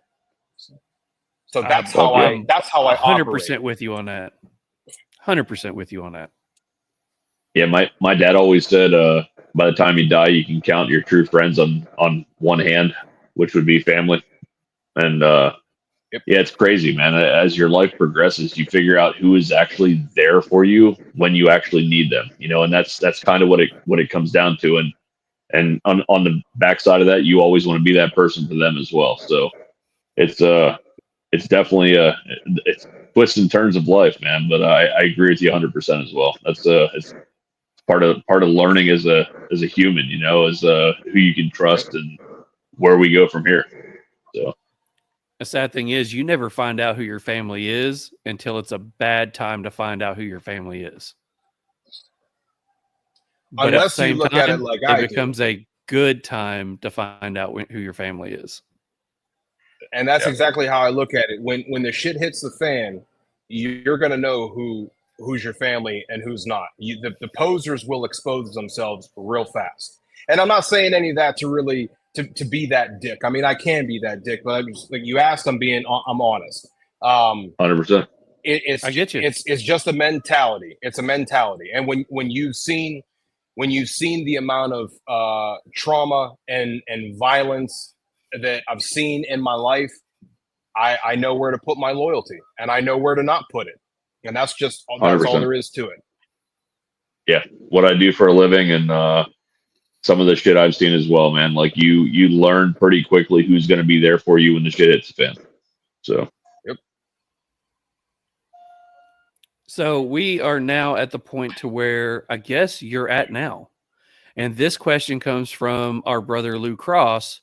And it was from earlier in the show, but I knew we would get here, so I saved it for then.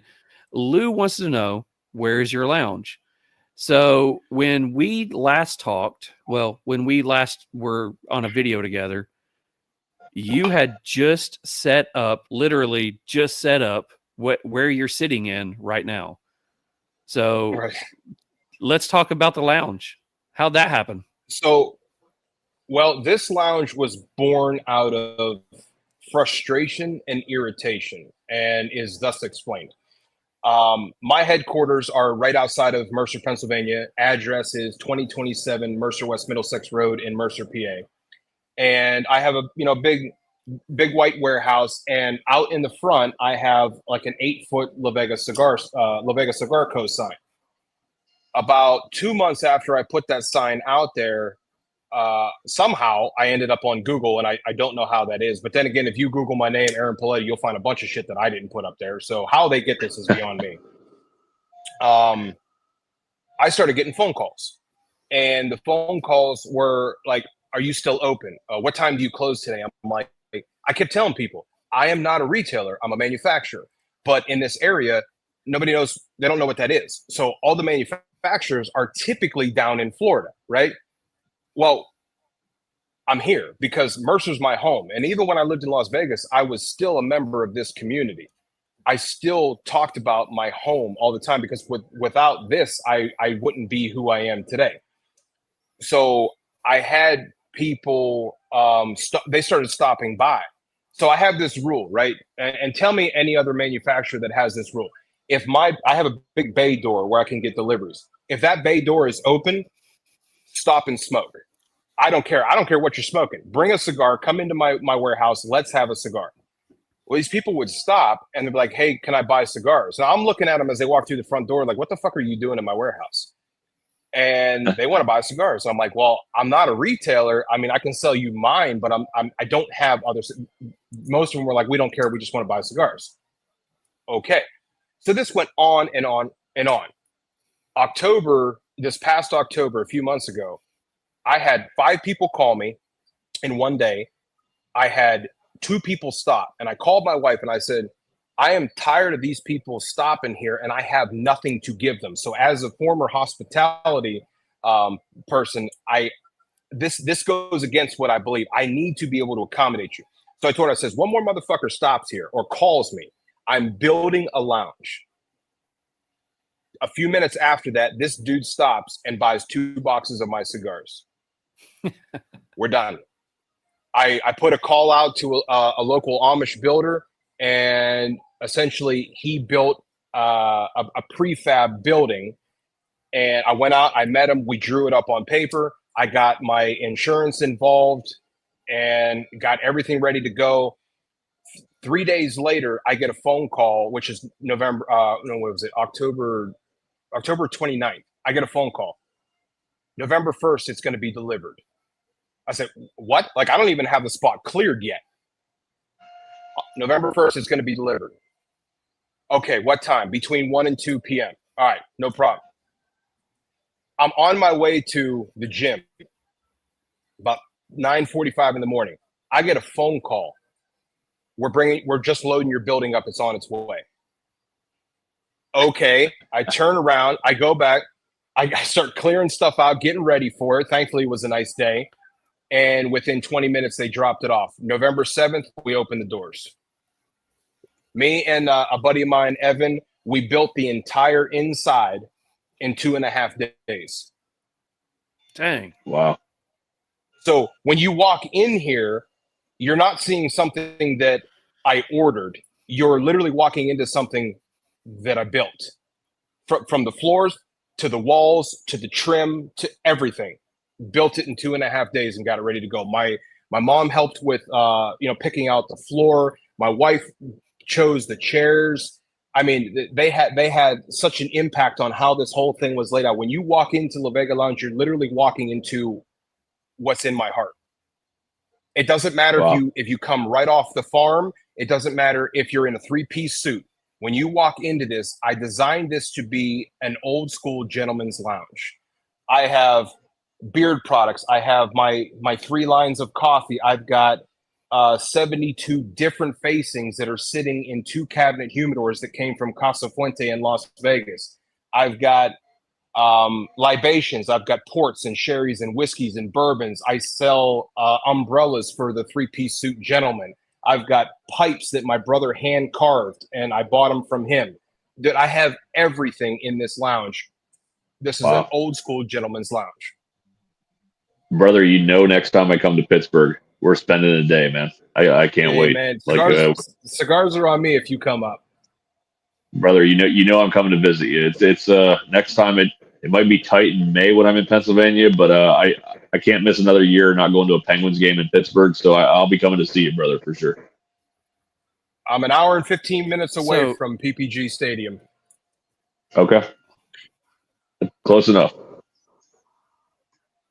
So we have another question, and this goes into one of the last questions I have for you. Josephus wants to know, was he a Yoder? So let's talk about your boxes and stuff like that. You talked about a Amish guy. So tell us about your boxes.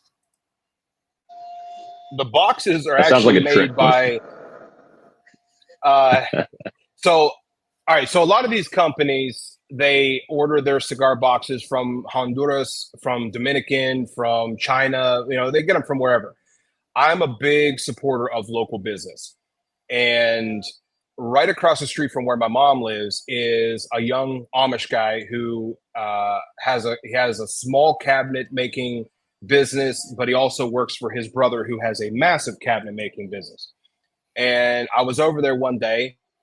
I was talking to him. We were smoking cigars, and I was telling him that I wanted to get boxes made, but I don't want to do them out of state.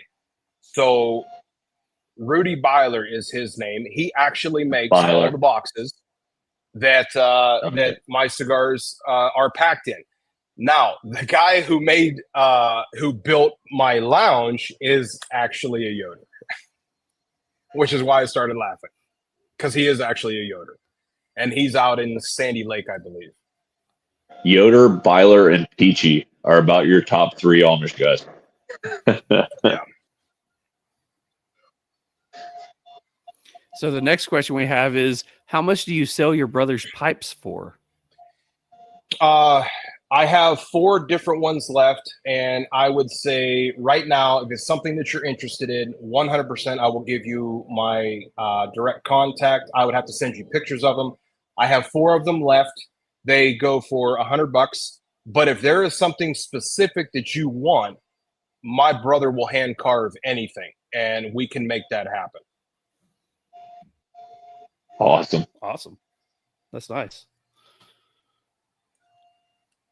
So let's see. I guess the only other thing that I would have to ask is you talked about you have a new cigar that you're hoping to get done soon.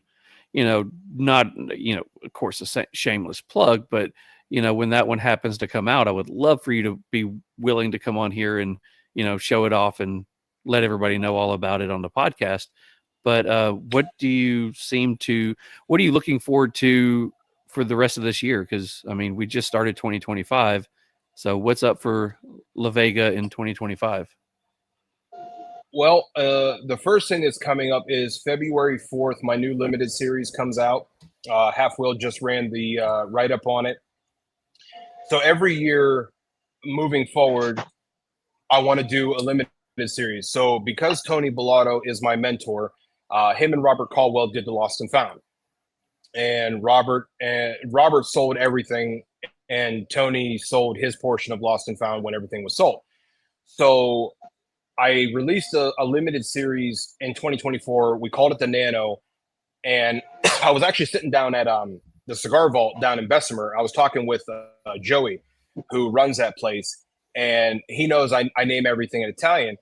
So we were talking. I says, I want to name this cigar after my wife, because my wife's short statured, and I'll be polite about that. She's short statured. And he started laughing. He goes, "You should call it the midget." And I'm like, "Yeah, but it's got to be in Italian." So he's like, "Well, let me look that up." So he looked up the name for midget in Italian, and it's called Nana, but I didn't want it Nana, so we made it Nano. So Joey is actually the one who came up with that. And it was a short little fucker. I mean, it was like a 4x58 or something like that.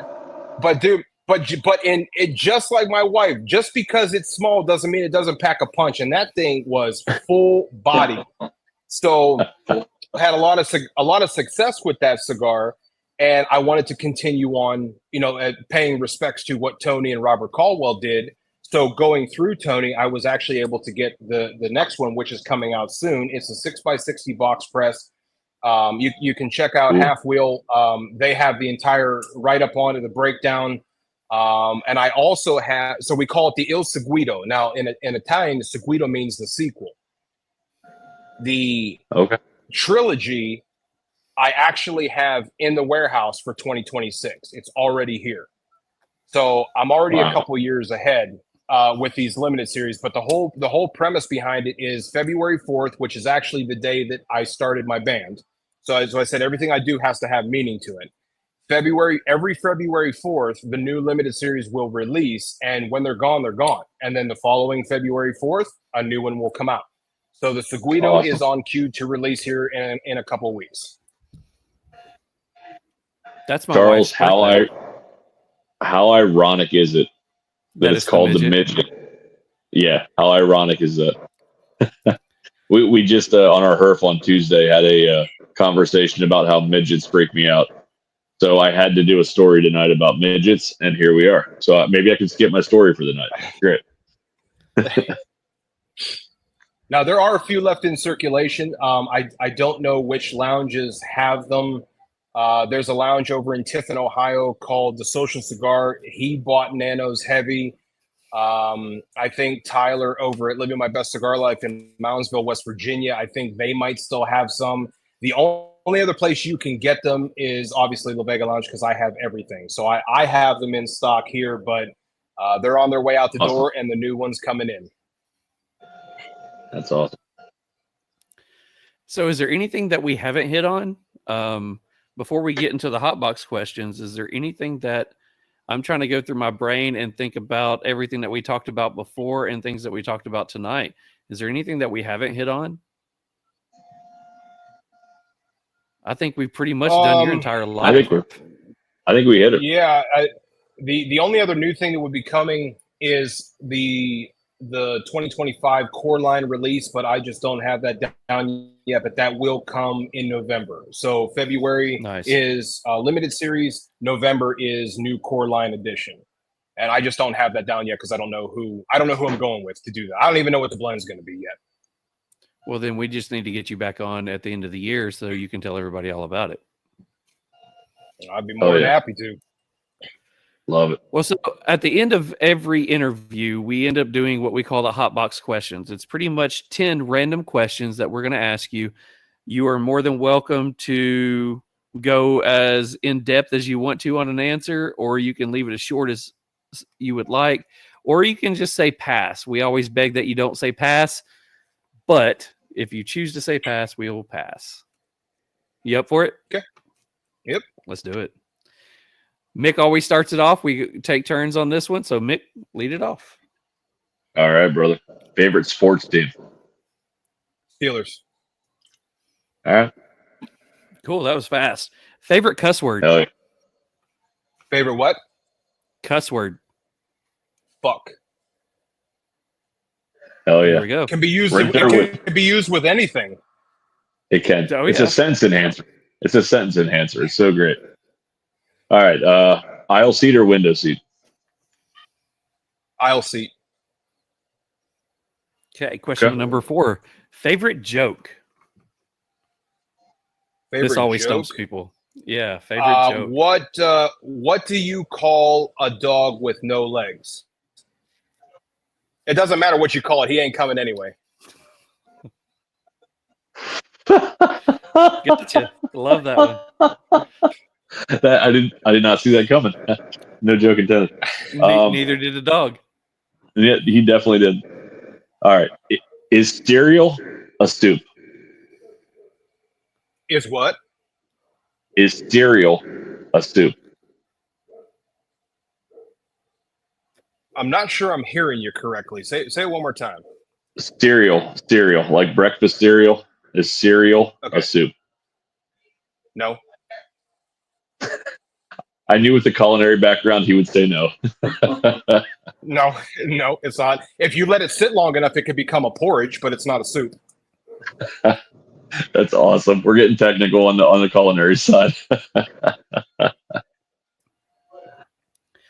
All right. Question number 6. If you could switch lives with any fictional character, who would it be and why? Probably the Hulk, and I would just go after everybody I hate and beat the ever living fuck out of them. Love that one. The quickness and sharpness of your answers are making my evening. They really are. What superpower would you want and why? Probably invisibility, and I'm sure your mind can tell you why. Yes, sir. It would come in handy. Yes, it would. All right. So, what special skill or talent do you have that most people don't know about? I have the ability to be kind. I just don't.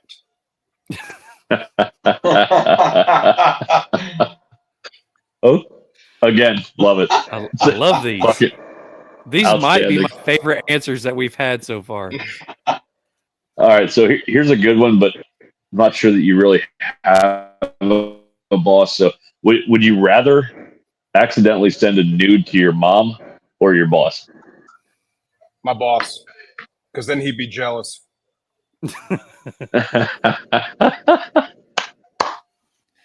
Hell yeah! See, I think you probably already answered this one earlier, but I'll just check. He What did. is this? Yeah. This is my favorite one. What is the best piece of advice that you've ever received? Oh, man, I've received so much.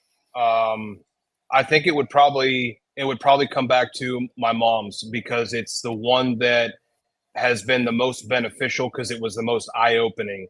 And if you could just put past everything you think you know and realize that you don't know shit, you'd be surprised what you could do if you just listen to what people say. If you can listen in an unbiased way, you can accomplish far more than you ever dreamed of. All right, so I'm going to give you this option, and Mick's going to light up with joy. There is a bonus question You can choose. This is, I will not allow this to come out except for under like certain guests that I think would be okay with it. You can have a bonus question that is on the level 10 of vulgar, or you can say skip it. Oh hell, bring it on. Let's do this. All right, Mick. You're getting into my The world now, bonus boy. question is Yes. I was told I couldn't tell this one. Okay, Mick. All right, cool. Happy birthday. Thank you. It's my birthday present. This is so great. Would you rather be jerked off by a silverback gorilla or have to jerk off a silverback gorilla? This one's fucking deep, man. I mean, like, I don't know. I don't know which way I'd go. Probably be jerked off by one because it's only gay if you do it. Okay. Man, you are so fucking quick, brother. I love it. It's great. Like I'm telling you, I've been overthinking that one since I heard it, and like I'm like, but you just go back and forth. But I like it, man. It's awesome. Thank you for playing along. Bro, that was phenomenal. When you come from the world I came from, you got to be on your feet, man. Ready to fire off. We appreciate that, man. That's what the gorilla said. Anymore? Because that was kind of fun. No, man, you are welcome back anytime because I now know we can go a little bit further than I'm usually allowed to go. So it's good. Man, you ain't gonna say or ask anything that I haven't heard worse. So you're all good. I am with you there, brother. John says we need to talk. I love it.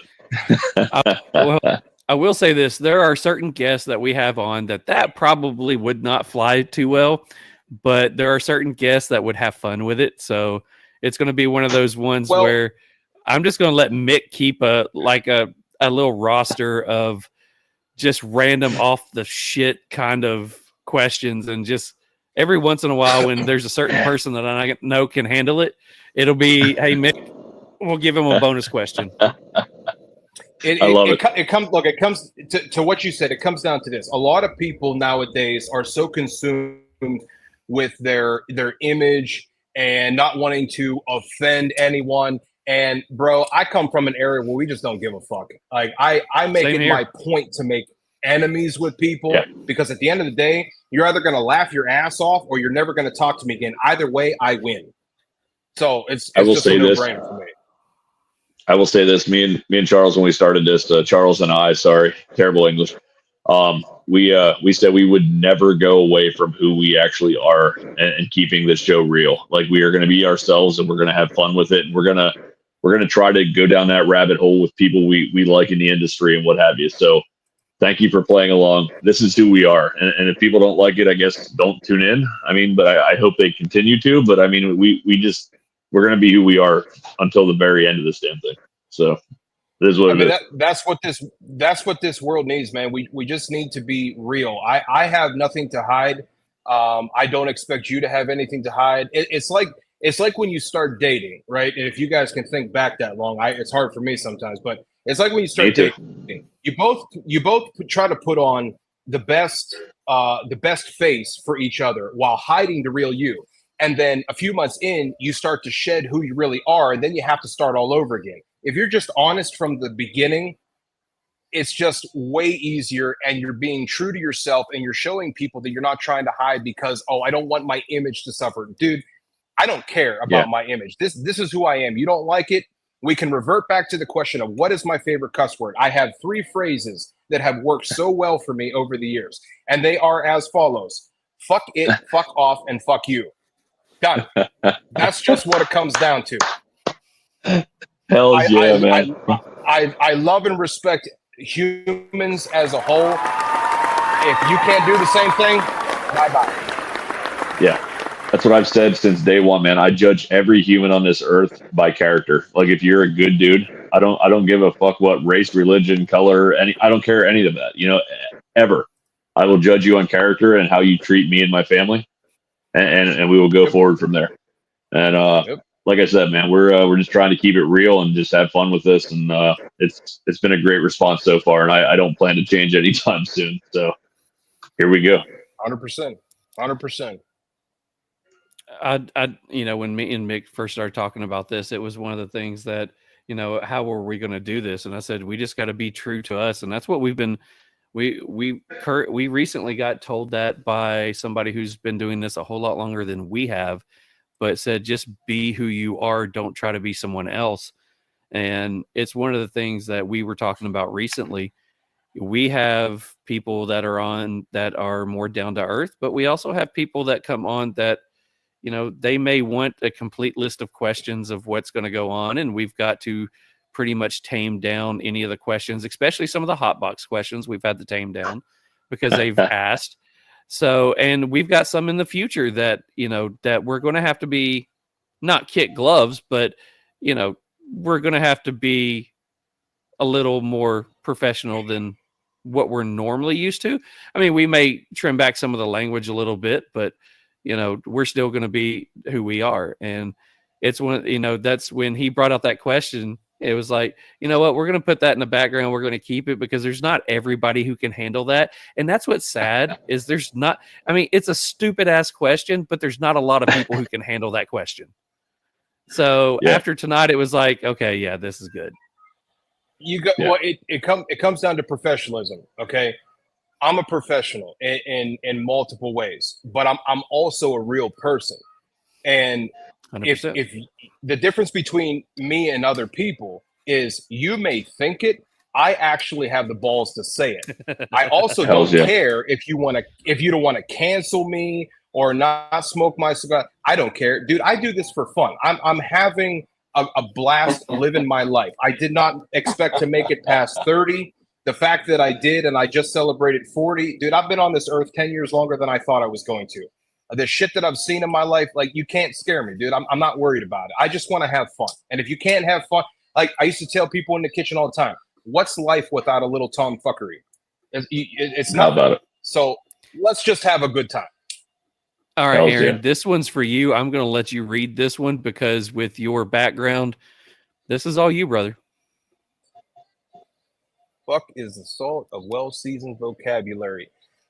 Truer words have never been spoken. That's right. When you see, we'll go with culinary. When you season anything, what is the first ingredient you season with? Salt. Yeah, man. No, man, we couldn't be happier with how this episode turned out. Like we knew who you were coming into it, and that's why we wanted to have you on this show, man. And we want more people to know about who you are and the brand that you're pushing out there, man. That your cigars are banging. They're great sticks, and you're just a great dude, man. We love having you on here. And like Charles said, if you want to come on here to promote your new stuff, man, whatever, reach out. You got our numbers. You got our contacts, man. Like we will have you on here anytime, and we can say fuck a lot more. It's going to be a lot of fun. So we do appreciate you, brother. I appreciate it. I had a great time. I've done a lot of these, and they just get more and more enjoyable. I will tell you, I don't need a new cigar to come on. If you just want to get on and have a bullshitting session, dude, text me, let me know. I'll get on. I'll bring my rep Vince with me next time. It'll be the two of us. Hells yeah. We'll just have a blast. All I want to do is have a good time with people. Yeah, man. People know your story now. We can find a new way to have fun and joke around and tell some more stories, man. I'm sure you got more, and we definitely have more. But I mean, it's about you guys. When you come on the show, we want to promote you guys. But bro, I feel like every time we talk to you, man, it's like we've known you for a lot longer than we have. So it's awesome, man. We appreciate it. I appreciate it. I will tell you this though, if you want to talk more, you might actually need to send me the questions ahead of time because I can't remember a lot of this shit. So I might have to refer to my wife who does, and I want to get you the proper answers. So I might actually need a little leeway on some of your deeper questions. You know what may be a good time? One of the things that we're talking about doing once a month or so is doing more of a Instagram live kind of deal. And we're still going to smoke a cigar, review a cigar, but it's going to be more along the lines of it's not scripted. It's not, straight up getting you on there with your rep. And we just sitting on there and just bullshit for 30, 40 minutes and just keep it real that way. Yep. That could be a good I'm idea. Down. I'm down for whatever, man. Long as we're having a good time. See, how I live my after seeing my all the death that I've seen in my family, specifically with my grandmother and my father. You know, tomorrow is never a guarantee. And Yeah. I just want to live it up every day, man. Every day. As long as my feet hit the ground and I can take that first breath in the morning, it's going to be a great day. So you want to bullshit and have a good time, dude? I'm here. I'm ready. I'm ready. The only reason I'm doing this is because we have a good time with it. We get to meet interesting people. Mitch wants to know, is there anybody in Tennessee that carries your cigars? So as of right now, no. I'm very particular on how I open lounges because I don't want to be just another cigar on someone's shelf. So I want to know these owners, these managers, their staff. I want them to know me.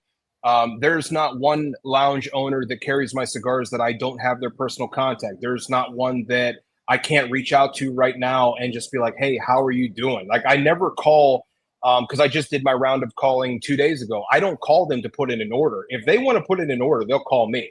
I call them to see how they're doing, how their families are doing, like what's going on. Like when that bad weather was hitting you guys down there, I called and texted every lounge that carries my cigars in Charlotte and asked them if they were okay. Anytime a hurricane goes through Miami, I'm reaching out to Cuevas to make sure they're okay. I just want to make connections. So I haven't made it down to Tennessee yet, but it's hard because a lot of lounges they're not getting into this new mentality where this younger generation, specifically the Gen Z, these guys don't give a fuck about legacy brands. They care about what's the newest, what's the latest and greatest. So it's hard to find a lounge that is willing to give a boutique company a chance. But Scenic what I do City is I and go off of Chattanooga. referrals. Scenic City Cigars in Chattanooga.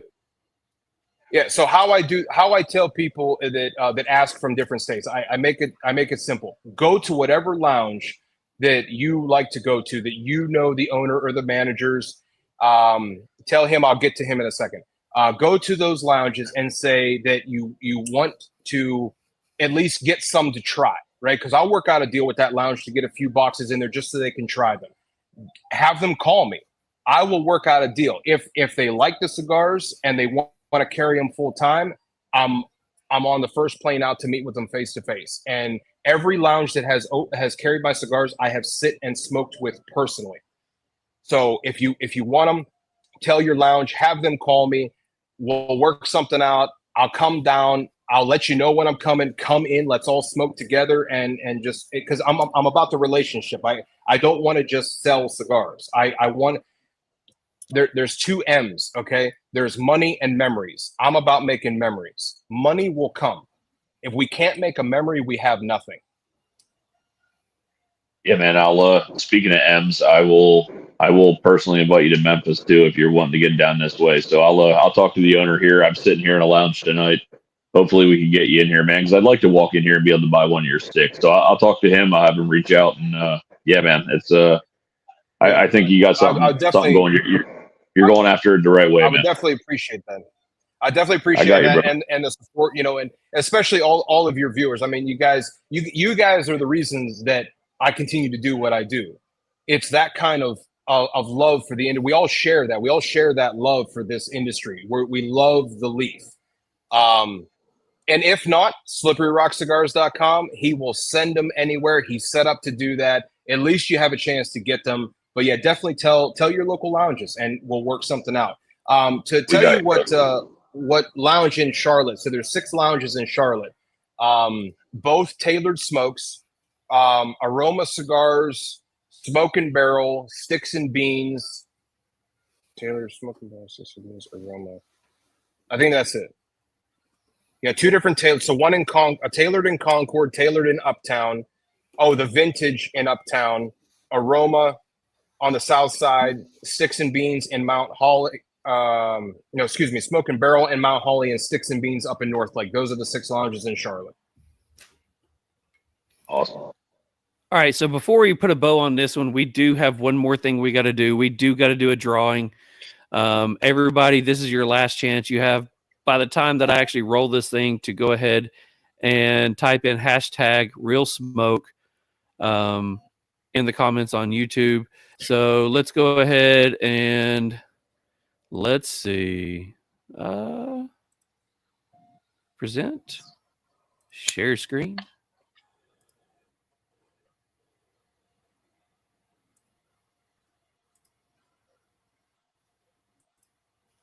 Let's see if it's up there. There it is. It's thinking. All right. Yep, it's thinking. Here we go. And our winner is going to be, by the way, you have to be here. Oh, Jordan. Good grief. The boy wins everything. He does. Jordan is our... Oh, there it went. It just went crazy. Hopefully I'm back. Am I back? You're back. Hey, there we go. Jordan, go ahead and I will sit. I always ask you this because I've actually got a box being sent out to you. And it's Jordan's birthday month, so happy birthday to him. Jordan, go ahead and send me your contact information again. I know I already got it, but I will shoot it over to Aaron tonight as soon as we get off here. So congratulations, Jordan. It looks like you got a lot of awesome stuff. That carry bag looks like it's freaking amazing. So any questions, Mick, before we let Aaron? Man, I don't think I have any questions, man. I greatly appreciate you. I mean, we got that Pennsylvania connection. I'm also a big fan of Vegas. I usually go out once a year or so, and but man, just hearing your stories, you're a great storyteller. Your sticks are amazing. We appreciate what you're doing, and like I said earlier, man, you're doing it the right way, which is something to me, which really makes me happy, man. You want to connect with the industry. You want to have that face to face with owners before you just put your brand in their store, and I appreciate what you're doing for the industry, man. It's definitely refreshing to see. I mean, we have a couple of guys that have been on the podcast and on the show that we really we've connected with like that. But man, you're welcome anytime, and we appreciate what you're doing for the industry. And just keep at it, man. I can't wait to see what you do in the future. I appreciate it, man. Appreciate it. Man, I'll pretty much say the same thing. I really appreciate you taking a chance on jumping on our TriStar Herf crew Tuesday night Herf and letting our club members get to know you and learn about your cigars. And you could have been like, yeah, no, hell no, I'm not jumping on this thing. But you were all for it and gave us a chance. We're relatively small at this. This is only episode 14. But you gave us a chance, and we love the fact that you did that, and I would love to have you back on. Also, give you the invite that we herf on with TriStar every Tuesday at 8:00 Eastern. So if you're sitting in a lounge and got nothing else to do on a Tuesday at 8, send me a text, and I'll send you the link over to that, and you're more than welcome to jump on. And you know what it's like when we're on there. We're just going to sit around and talk about stories and bullshit, smoke a cigar, and go home and go to bed. So you're more than welcome to join us on that one as well. I appreciate it. So before we jump off here and we finish up with what we've got, let everybody know how to find you on all the socials, websites, where to buy cigars, anything that you want people to know about you before you head out. So I hate social media, and the only social media that I have is Instagram. You can go to La Vega Cigars is my main. La Vega Lounge is new. I post on both just because I'm always promoting my local lounges as well as my own. I do a new cigar of the day almost every day. Most of the time, it's stuff I don't even carry here. But yeah, Instagram, which is La Vega Cigars or La Vega Lounge. If not, go to lavegacigars.com. And if you're looking to get some of my sticks, slipperyrockcigars.com will take care of you there. And if you're ever in the area, again, 2027 Mercer West Middlesex Road in Mercer, PA is my lounge. It's my headquarters. Anybody is welcome. If you're coming, reach out to me so I know. I mean, typically I'm here all the time, but just in case I'm not, I want to be here for you. If you're looking for other lounges in the area, there's plenty of lounges in this area that will give you 5-star treatment. Just pick one. You'll enjoy yourself. Well, that sounds awesome. Again, thank you for jumping on here. I'll be sending you pretty much to the green room. You are more than welcome to hang out and listen to the rest of it. We do have the cigar review left to go. Mick has Meanwhile in Memphis, which is some awesome stories from the land of Memphis. You're more than welcome to hang out with us or jump off. So it is up to you. I mean, we always hate doing the cigar review with the brand owner looking at us, giving us that look and, be like, you better be nice to me. I'll kill you. So oh, man, I think on that note, I'll tell you this: reviews don't really mean anything to me because it comes down to opinion. Okay, your opinion is different from his opinion and her opinion, and I really don't care. I think the reviews are good, but it's a chance for me to learn if I need to change something. So I like to listen. I always like to listen to it because if I have the opportunity to change something that I didn't know existed, I can't fix it if I don't know what it is. So I'm a little different in that regard. Do not change the El Primo. I'm going to be buying more of them. I will say this. I will not change it. I absolutely hate reading the review because Mick has invited a couple of guests to say, "Hey, you want to stick on here while we do this?" And I'm looking at Mick going, "I just want to shoot you right now." I hate reading it in front of the owner. You want to stick around for that? But at the same time, sure, I'll stick around. At the same time, but at the same time, it's one of the things that's like, I really want to know if I know flavor notes are subjective 100%. Everybody's going to get their own memory from their olfactory. But at the same time, it's one of the things that's like, I really want to know if I'm hitting what the owner was wanting. Fuck it. Let him stick around. It's all good. I'll stick around. I hate you. All right. Go, Mick. I love you too, buddy. All right. On the nose. I can't wait to see your text after this. I love you too, buddy. But hang on for a second here. I'm the one that's not the professional reviewer. You're the professional reviewer. So like I'm just kind of still learning, but our scores are somewhere close. You just explained it a lot. Anyway, all right, here we go. All right. On the nose, light earthy, light sweetness, baking spices, dried fruit, cold draw. I got hickory, pepper, fruit, a little bit of baking spices.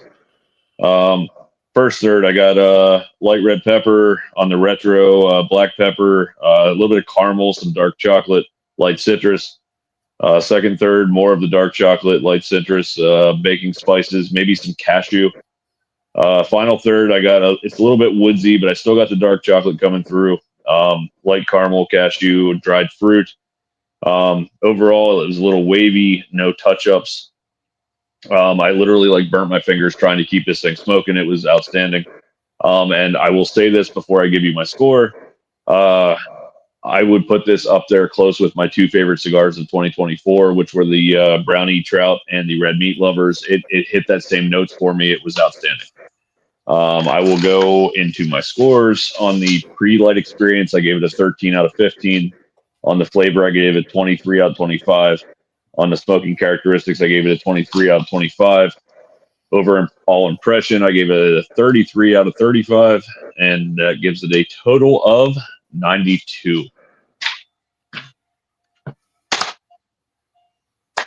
Wow, got really quiet all of a sudden. All right. So 92, got it. Aaron already sent Aaron what my score was, so Aaron's over there smiling right now. On the body, sweet tobacco plums, slight chocolate. The foot gave me sweet tobacco barnyard, a little bit of fruit. Cold draw, sweet tobacco molasses, tight draw. On the light, earth tobacco sweetness, pepper, retro is black pepper, slight sweetness. Into the first third, notes up front are earth, black pepper, slight caramel sweetness. Retro is black pepper, slight floral, hints of nuts. Draw is tight, ash is bright white, a little bit flaky. Burn is slightly wavy, no touch up, medium body, medium strength. Into the second, notes up front are dark chocolate followed by a bready note, baking spices, and a slight almond. Retro is baking spices, citrus zest, and a slight floral / chocolate note. Draws tight. Need a good double puff to get smoke. Burn tends to burn to one side, but always catches up. Still medium body, medium strength. In the final third, notes up front are coffee, dark chocolate, and a salty, nutty note. Retro is coffee, slight spice, and an almond note. Draw got better and now smokes fantastic. Burn is great. Ash has been holding through each third. For me, this has been my favorite part of the cigar. Medium body, medium strength. Construction 18 out of 20. Draw 14 out of 15. Burn 14 out of 15. Flavor complexity 18 out of 20. Flavor enjoyability 19 out of 20. Smoke output and texture 4 out of 5. Overall experience 4 out of 5. Intensity medium plus. Total 91 out of 100. Mick gives it a 92. I gave it a 91. It goes to 91.5. We round up. It becomes a 92. So the Real Smoke podcast scores this cigar a 92. So that's the interesting part, and that's why I like to stick around and hear this stuff. You pulled out citrus and red pepper, which I've never gotten. So that's interesting. And you pulled molasses, which I've never got. So that's just goes to show you how different our palates really are. That's why I like to hear these things, because I love to see what other people are tasting. See, the molasses I only got on the cold draw. When I cut it and took a cold draw, that's when I was getting, it was sweet. Anytime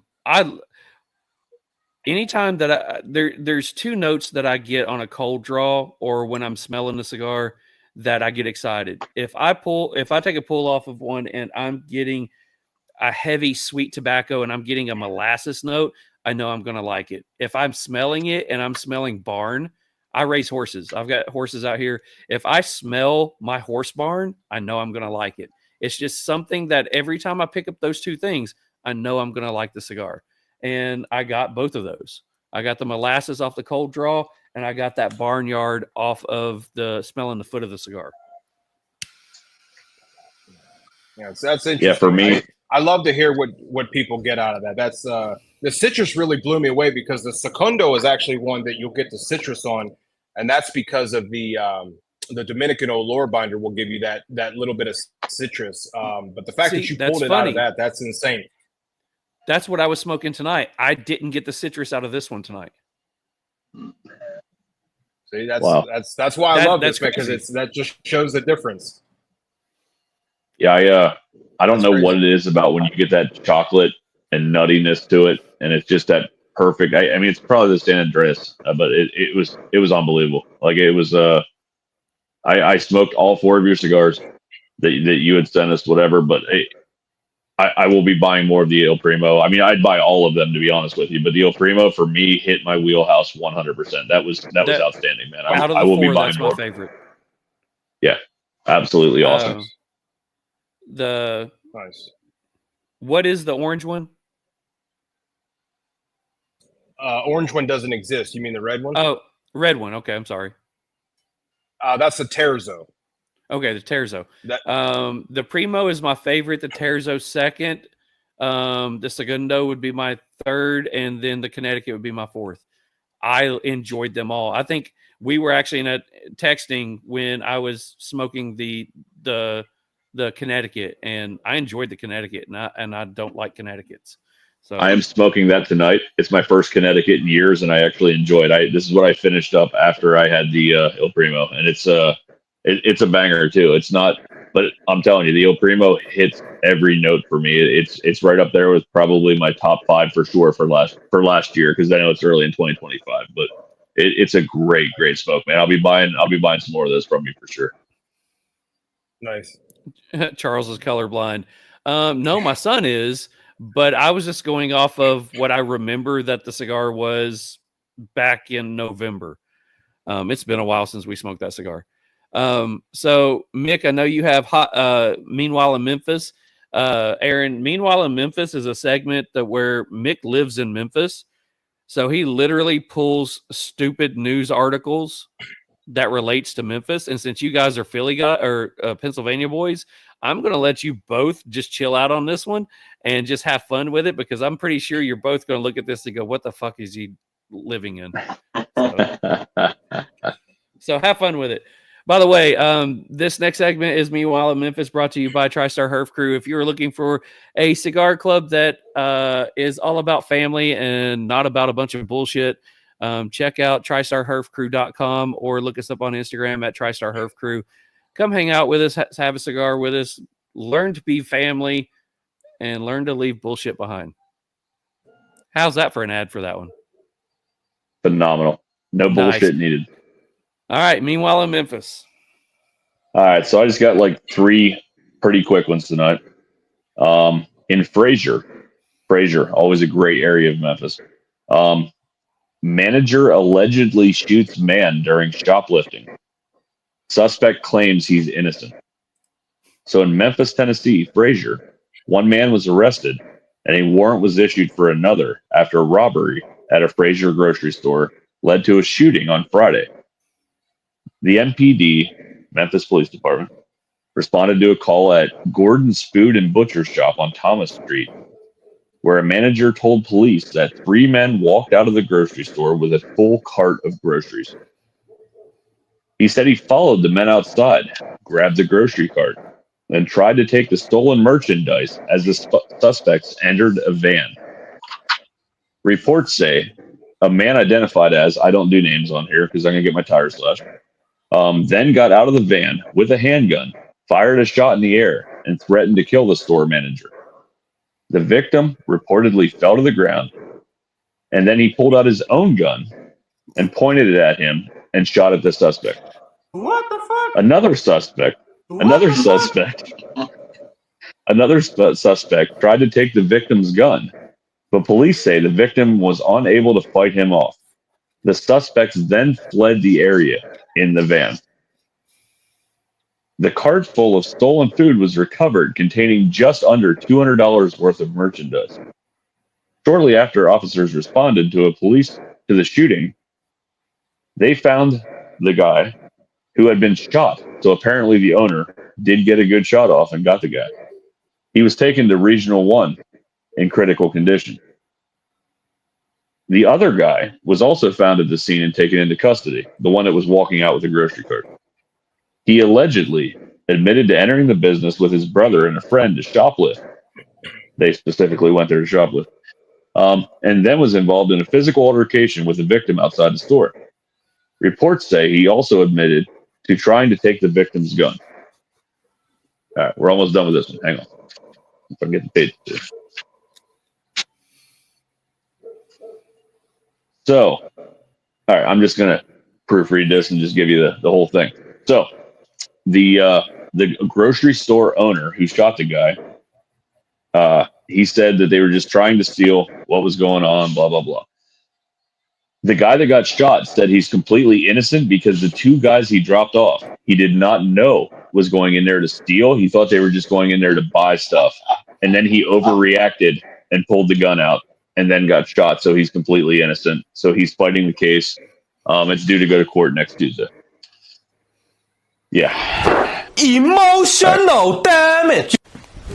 Emotional damage.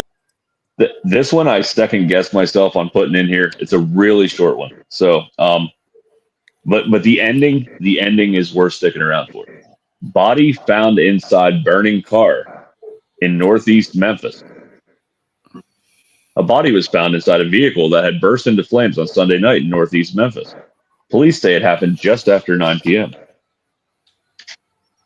Here, we're getting to the best part here.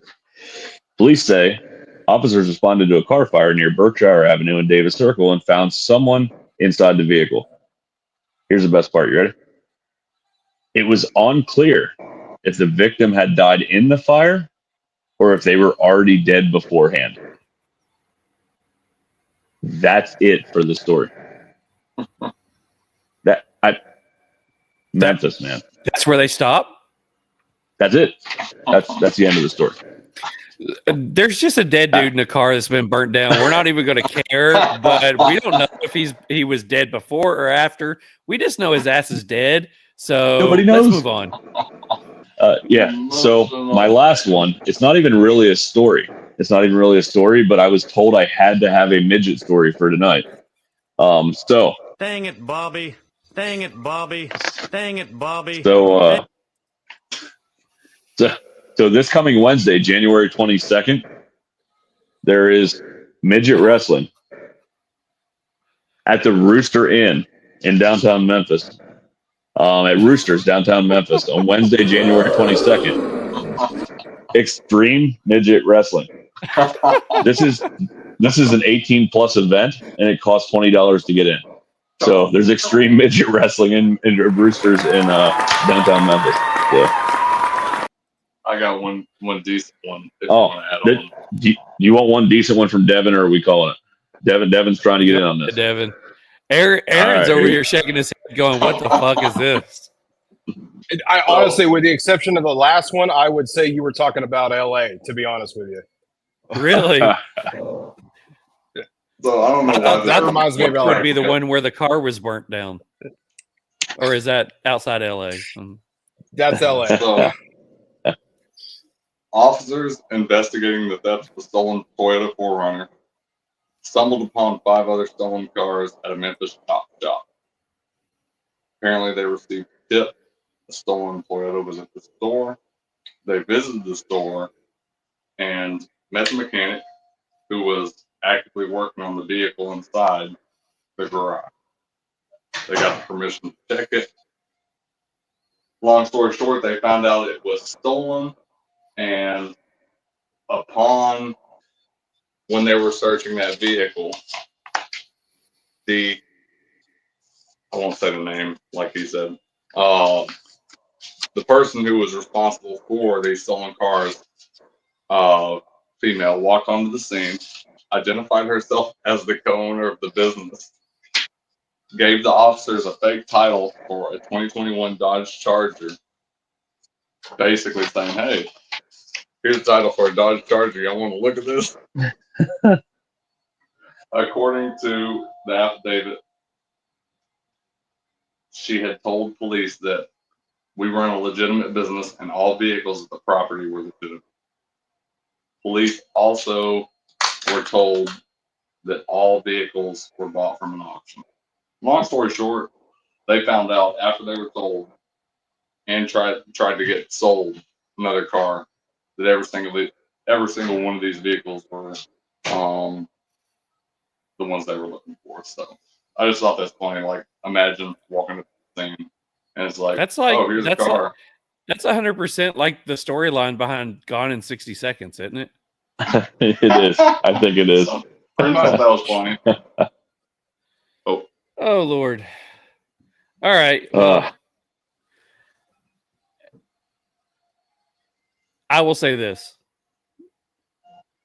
That's Meanwhile in Memphis. So thank you. Yeah.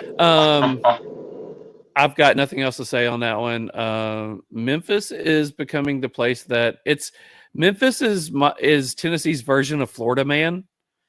So, yeah. I mean, if you've ever looked at any of the Florida Man stories, that's pretty much it. But I will say this. Meanwhile, Memphis was holding about 20 people on here, and all of a sudden they all dropped off. So, Devin, gee, thanks. I will tell you, it was funnier when I was reading it than when I said it. So, this is what happens when you let your babies do crack. Sorry, Devin. By the way, happy birthday, Devin. Happy birthday, Mick. I know you guys are days apart. So, Aaron, I want to thank you one more time for jumping on here. Hope you have a good evening. Please keep us in mind and want to jump back on here, even though that Meanwhile in Memphis has probably scarred you. No, I'm just kidding. Thanks, brother, for jumping on here. We loved having you on here. And again, if you're interested in coming and joining us on a Tuesday night, just send me a text. You got my number. You can come jump on and just hang out and chill. You don't have to be Aaron of Vega Cigars. You can just be Aaron who wants to smoke a cigar and chill out. So thank you very much for jumping on. I appreciate you guys. Yep. You guys have a good day. Man. Have a Yeah, good we one. appreciate you too, brother. Thanks, Aaron. Mick, Yeah, brother. happy birthday. Happy birthday. Hey, thanks, bro. Thank you, brother. Once again, we tried our best to keep this under 2 hours. We are at 2.5 hours. Guess what? We epically failed at that one. But for all of you who are, we still have upwards of 10 or 12 people on here watching us right now. I do not know why you have spent 2.5 hours watching us, but we do absolutely love you. We do have some things coming up in the future. Next week, we do have Enrique Cejas with Matilde Cigars going to be joining us. Hell yeah. If you haven't tried a Matilde cigar, he's got some amazing cigars.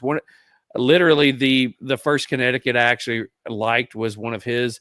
And then when he came out with which was the Serena, when he came out with the Serena Maduro, I ended up buying boxes of it. I have those boxes here. I absolutely love his cigars. Enrique is a wonderful person, wonderful man who makes amazing cigars. We're going to be smoking the limited exposure number 2.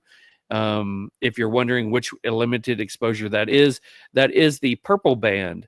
So we'll be smoking that one next week and reviewing that one. So I hope everybody has a wonderful night. And Mick, you got any final words to send us off with tonight?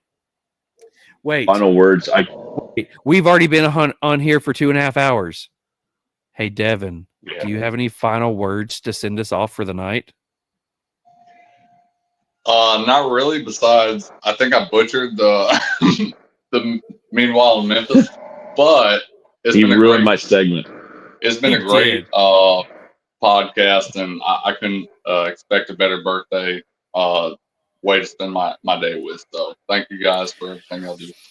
That's my brother right there. Devin, if any time that you're going to be out in the background like this and just lurking like some kind of weird person, you need to be ready to end the episode, because if you're there, I'm going to throw it to you and you're going to have to end it in some kind of weird Devin way. So British accent. So let me say this. You've got to do it in a French accent.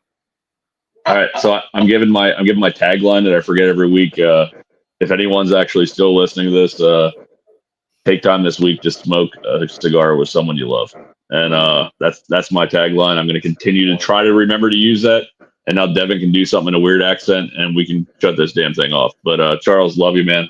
Great show, brother, as always. Love you, brother. Both of you guys, happy birthday. Love you both. You guys are more family than family could ever be family. So absolutely love both of you. I hope you guys have a great birthday. And I know you guys are going to be doing something over the weekend together. Whatever that weird pictures, stuff bro. Is. Just make sure your pants are on this time. But whatever you guys are doing, enjoy the birthday, enjoy the time together, and I will see you guys when I see you guys. Yes, sir. Oui, bonjour. Yes. I love you guys very much, and I will take this to my French family and tell them how thankful I am. He hurts my head so many times. I'm just saying. I can't wait to listen to this part back. It's going to be phenomenal. Y'all have a great night. Thanks for everybody who's watched and is still on here. We still have comments coming in. Mitch actually tells you two to get a room. So yeah, it's great. So everybody have a great night. We will see you next week with Enrique Cejas with Matilde Cigars. Peace out. Oh yeah. Love you guys.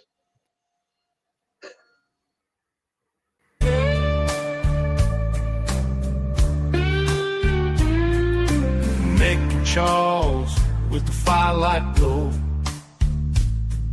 cigars in hand, watch the embers slow. Talking life and whiskey, it's a show. Real smoke rides the breeze just so. A puff of wisdom with a sip of fun, guiding through the shadows till the day is done. Inhale the stories, let the laughter run. Real smoke's how all the good times are spun. With a draw and a swirl, watch the worries fade. Mick and Charles got the cool parade. Cigars and tales and whiskey serenade. Real smoke.